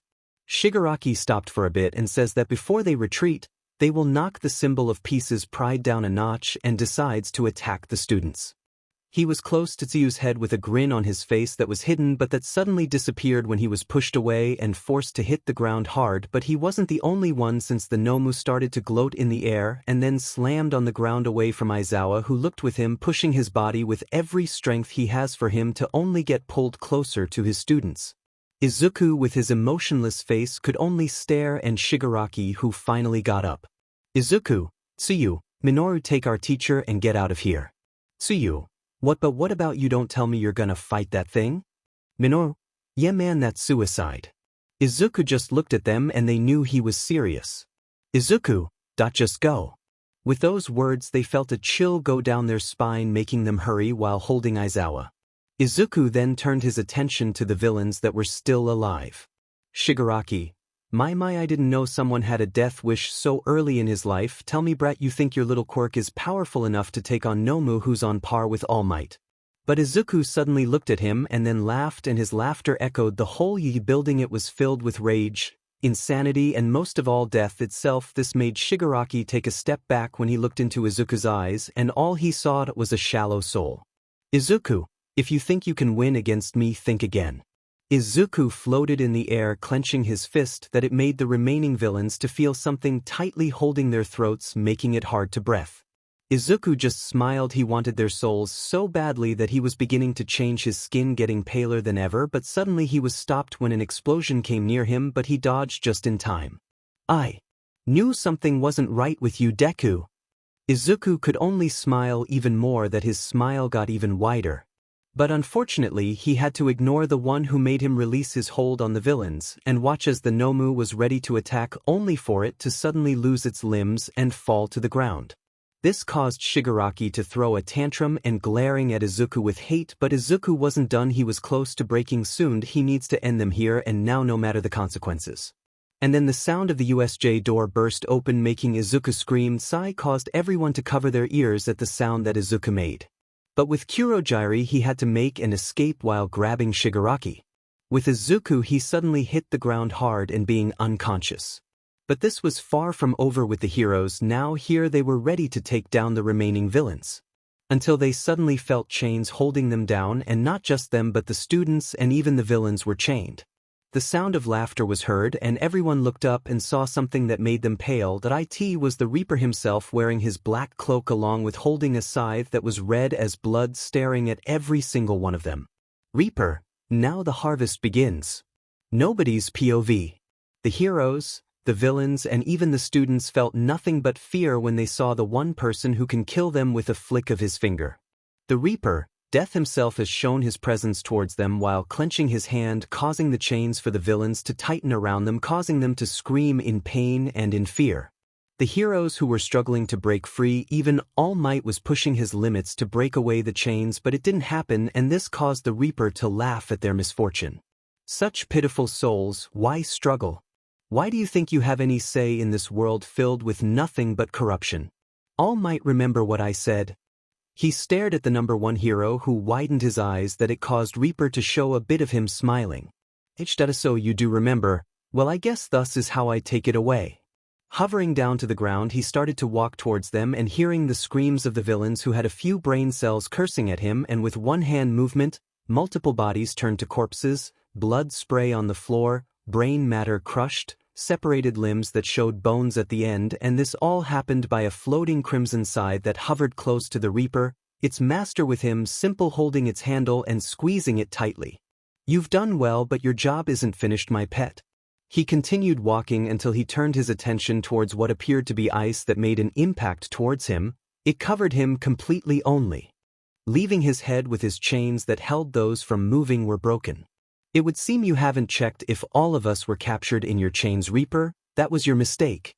Shoto Todoroki, who used his quirk to place the Reaper in a ice-like containment, let out a breath of cold air, but Reaper only stared at him and the rest of the students of UA along with the heroes. Would seem you've done a great job, young man. Now Reaper, it's time for you to be cooperative and surrender. And why would I do that? He said this while tilting his head towards the hero. Why should I surrender to someone who's nothing but a liar, a fake, a mistake in this world? The way he said brought a chill in All Might's spine with the other heroes who were making sure the villains weren't dead, but before that happened, they started to move on the ground and it looked like they were having seizures. And the laughter that came from the Reaper confirmed this was his doing. All Might, who came running towards Reaper, who only stared watching as the number one hero went to punch him, only to get stabbed by a chain and also a scythe. This caused him to spill blood from his mouth and suddenly getting punched in the face, pushing him back. The other heroes went to fight back but got the same treatment, being chained once more, only this time they were all put into a Dajiza position. With the students, even the brave ones like Shoto Todoroki, Ijiro Kirishima and also Katsuki Bakugo, all of them couldn't move because of the fear or because it felt like they just saw themselves die in many scenarios and it made them pray in their minds this why they don't want to die. With Reaper, who simply got out of the ice prison with ease and staring at the down number one hero who was struggling to get up. You disappointed me, hero. All this powered MD, you couldn't even harm me. He, oh how pathetic you are. Saying this while placing his hand towards All Might's chest, who suddenly felt an excruciating pain, but he couldn't scream. Instead he pleaded, he begged, but the look in the eyes of the one who was going to take away something he earned, something that was meant for good, could have only satisfaction. Your pleading won't work on my me symbol of peace. It's too late. 1 year and a few months too late. AMD then pulling out what appeared to be a shining light that held colored stars that orbit that white light. Reaper couldn't help but sigh at the wonder that was in his hands. It's beautiful that it's too bad you corrupted it, but don't worry, it will be useful for me. He then started to float up, staring down the heroes who felt like they failed, the students who looked to be traumatized. AMD towards the unconscious body of Izuku Midoriya that it made him laugh. That I may have taken it all might, but that doesn't mean it's completely gone. That use what remaining sparks you have until you'll become something that you once were. With that final say, and with a snap of his finger, the remaining villains were dead with their blood and their organs all over the floor. The aftermath of what happened that day, the day where the heroes and the students of UA High who were part of the hero course faced something that wasn't human, and it showed mercy to them and showed how powerful it truly was when it ended the villains with just a snap of its finger and left the scene. We cut to the police station in which Detective Tsukachi, with Principal Nizu seated in an office. Okay, here are the reports from the incident at the USJ. So far, based on those we have, there were approximately 74 low-level villains who partook in the USJ invasion. All dead. There were no serious injuries to the students, only scrapes. The teachers, however, had it the worst. Aizawa suffered serious bone splintering in his left arm and also suffered facial fracturing, but should take a few weeks to heal with any serious damage. However, the orbital floor in his eyes were completely destroyed. It's unknown as to whether or not his eyesight will be impaired once he is healed up. Nizu, I see, and what about 13? Tsukachi, despite some bad lacerations to her back, 13 is going to pull through. Nizu, I see, I'm glad that Aizawa and 13 are okay. I'm just sad that I didn't provide them additional support. Tsukachi, you didn't know this was going to happen, it's not your fault. Nizu, thank you, old friend. But what about our other problem? Tsukachi, yeah. The villain that goes by Reaper dealt with the low-life villains, including the creature that one of the students heard, called a Nomu, and also placed most of the heroes unable to stop the villain while also rendering All Might unable to fight back. Nizu, yes, it was rather tragic for the students to see such a gruesome scene and also feeling powerless that All Might couldn't fight back along with the backup. That this villain is rather crafty. Nizu said with a sigh that escaped from his mouth. Just what kind of person are you, Reaper? Meanwhile, inside of a hospital room we see Izuku Midoriya sleeping soundly until it was interrupted by someone holding the boy's nose, making him unable to breathe. Is there a reason for waking me up? Kawachi? Izuku asked as he opened his eyes to stare at the now named Kawachi, who simply giggled at the boy. I just find it adorable for someone so powerful to be so innocent, she said as she felt her hand being moved until she was pulled close to Izuku, who simply stared at her with no emotion. Are you doing this because you want a reward? He asked, with the girl simply blushing while having hearts in her eyes. And what if I do? She simply said as her lips got closer to the boy's, who simply got closer as well. But it came to a halt as the door began go open. Are you sure it's a good idea? Of course it is. It's been 2 days now and I'm sure Midori's already up. Besides, you're not the only who wants to see him. I'm only here because you tend to overdo it, Ishido. 3 girls were seen entering the room that harbored Izuku Midoriya, Mina Ishido, Ochako Uraraka, and finally Kyokaja. The 3 girls turned their attention towards the now awoken Izuku and Kawachi, who was sitting beside the boy with a smile while also having a vein popping on her forehead. So close, close, she thought. Oh, Midoriya. You're awake, and you're here too. I'm so glad that you were able to watch over him. Ochako was the one who said that, which got Kawachi to see a warm aura around her that got both Izuku and Kawachi to cover their eyes. So bright, so pure, they both thought of this. So how are you feeling? Midori? No more spasms? 'Cause most of us got really worried that even Jair was worried sick about you, Mina said with a smirk, with Jair being a blushing mess. Ishido. Quick saying stuff like that. Izuku could only watch with his head tilting at the situation before him. Girls are really a mystery. It didn't take long for Izuku's girlfriend to be there as well, with visiting hours almost over, so the girls along with Kurochi decided to leave the couple alone so that they can spend some time together. But a few hours later, the sounds of screams was heard the clear night sky, The crescent moon was seen shining brightly while it gave off its glowing light that transcended down the city below. Many pro-heroes were on the scene because of the sound of those who wanted to be helped, the ones who've done wrong on this world and escaped their true fate. Fate itself brought someone to end those who don't deserve a chance to redeem themselves. The Reapers sliced up a villain who was responsible for raping a 13-year-old girl who went missing for 4 weeks. The Reaper was able to pinpoint the BSTRD while also finding the girl and helped heal her physically and also mentally. She was brought home with her parents, overjoyed that their child was back. However, they weren't able to thank the person that helped their child, with the girl saying an angel saved her. Reaper simply looked at the crescent moon before him, staring at it for the longest time. It seems the moon fascinates you, master. Kawachi said that, transformed into her human self while leaning close to her master. I do find the moon's beauty breathtaking. Reminds me of the time my mother and I went camping and watched the stars. When Kawachi heard that, she couldn't help but watch the slight movement of her master's cloak showing a bit of his face, and she saw a small smile which got her to blush. Then maybe when you finally finished, maybe we can all go Kenling and enjoy watching the stars. That would be nice, but there is no end to the corrupted. The Reaper said while looking down to see a few pro-heroes. With intent that wasn't pure. More souls that needs to be eliminated. As soon as he said that, he held Kawachi by the throat that caused her to swell in delight as she transformed back into her scythe form. The Reaper then went towards those who don't deserve to live. It was time for the students of Class 1A to be back into their classroom, waiting onto the one who will give them any news on what will occur today. Hey, did you watch the news last night? Hagakure asked Shoji and Ojiro. When they nodded, Hagakure told them, "Did you see how everyone in class was on screen for a second? I didn't stand out at all." "That's true." Shoji agreed. Ojiro jumped a little, an imagery of the girls in Class 1A appearing, Ojiro pointing out, "It's hard to stand out looking like that, huh? I don't see the big deal about it." Kaminari leaned back to tell Kirishima about the news channels. "I was surprised." Kirishima replied, "Can you blame them? The hero course that keeps pumping out pro-heroes was attacked, and then we almost saw death in the face," Jiro explained while shivering a bit, as almost all of the class couldn't help but feel helpless when the Reapers simply ended those villains with no remorse. Man, who knows what would have happened if that Reaper came after the teachers and also us. Siro sighed. "Stop that, Siro. Just thinking about it's making me wet myself." Mineta exclaiming, jumping in his chair. "Shut up. Be quiet, scum." Bakugo yelled back at him.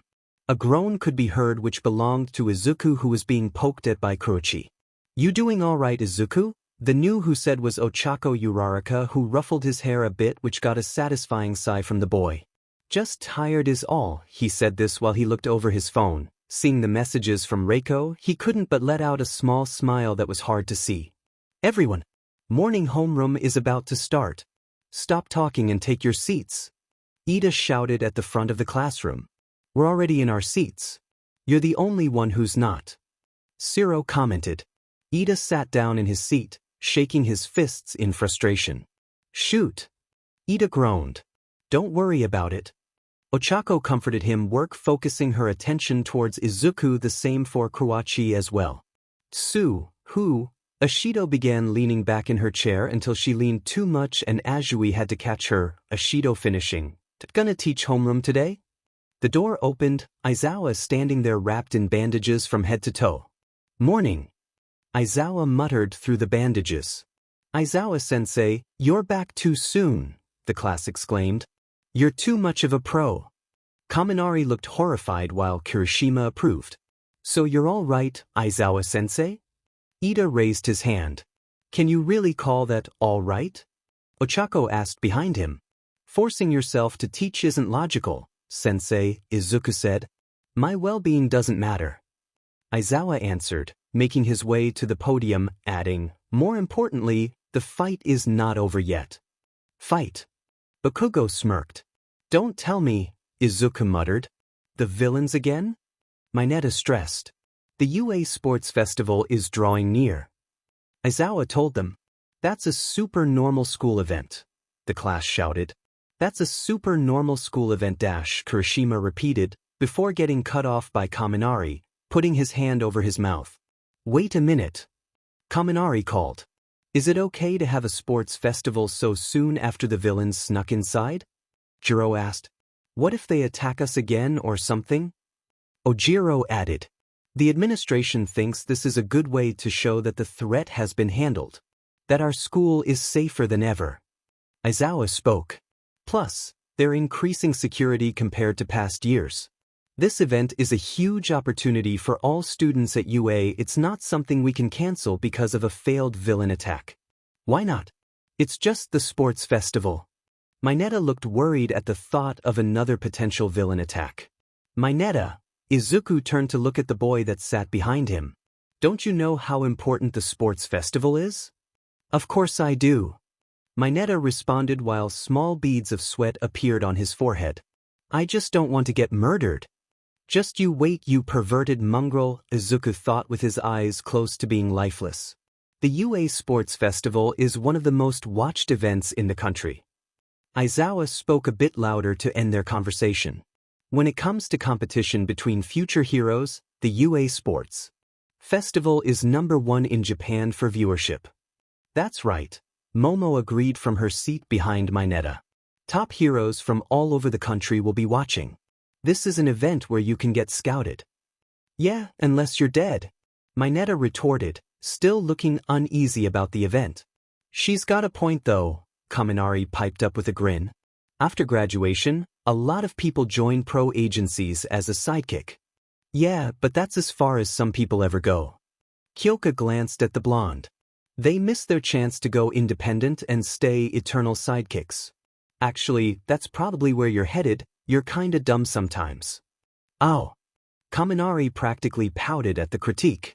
It's true that getting scouted and joining a famous hero agency can get you more experience and even popularity. Aizawa admitted to the class of teens. That's why this festival matters. If you want to go pro one day, this event can open up doors for you. You get 1 chance a year, 3 chances in a lifetime. No aspiring hero can afford to miss this festival. Which means you can't slack off in your lessons or training. Am I clear? Yes, sir. The class chorused. Several hours later, after their modern literature class with Cementos, the bell rang to signal the students' lunch break. Class 1A were naturally still talking about the upcoming sports festival. Some were excited, others were nervous, some didn't seem to care much or were very good at hiding it. I am so pumped for this festival. Kirishima exclaimed, showing he was clearly part of the excited crowd. Heck yeah, if we put on a good show we're practically on the road to being pros. Siro grinned at the redhead. He was also a part of the excited group. That's why we're all here in the first place, right?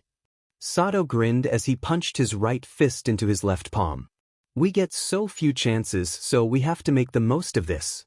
Tokoyami agreed with the other guys. I'm kind of jealous, Shoji. Your quirk is so unique you'll definitely stand out. Kaminari sighed as he looked at the Dupliarm's user.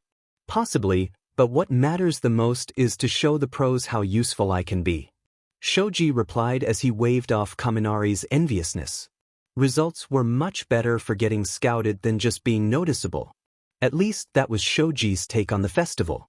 No doubt you'll make a scene too. Kyoka snickered at Kaminari, reminding the electrification user of his dopey state. Kaminari grumbled at the ribbing. Izuku, who simply observed his classmates, felt a weight on his shoulders as he looked up and see the adorable face of Ochako Uraraka. Let's do our best, Izuku, saying this with a smile on her face as Izuku grabbed her by waist and placed her on his lap that caused her to blush. Sure, let's do our best, he said this with no emotion while Kawachi grabbed Ochako by the waist and wrapped her arms around the girl. Yeah, let's do your best, Ochako, Kawachi said with Ochako nodding her head as both her and Kawachi threw their fist into the air. Everyone, I'm gonna do my best, Ochako said as there seemed to be a pink aura of determination coming off of the girl. Yeah. Several students replied, throwing a fist into the air with the suddenly competitive brunette. I said I'm gonna do my best. Ochako threw her fist into the air a second time. Are you okay? Tsuyu questioned with her head tilted to the side. At lunch, we could see Izuku floating near a quiet spot out in the courtyard with Reiko being seen reading a book with Kawachi joining. The trio could be seen underneath the shade of a tree, as Izuku descended and laid his head onto the lap of Reiko, with the girl simply combing through the boy's hair with a small smile on her face which didn't go unnoticed by Kroachi, who smiled at the scene before her.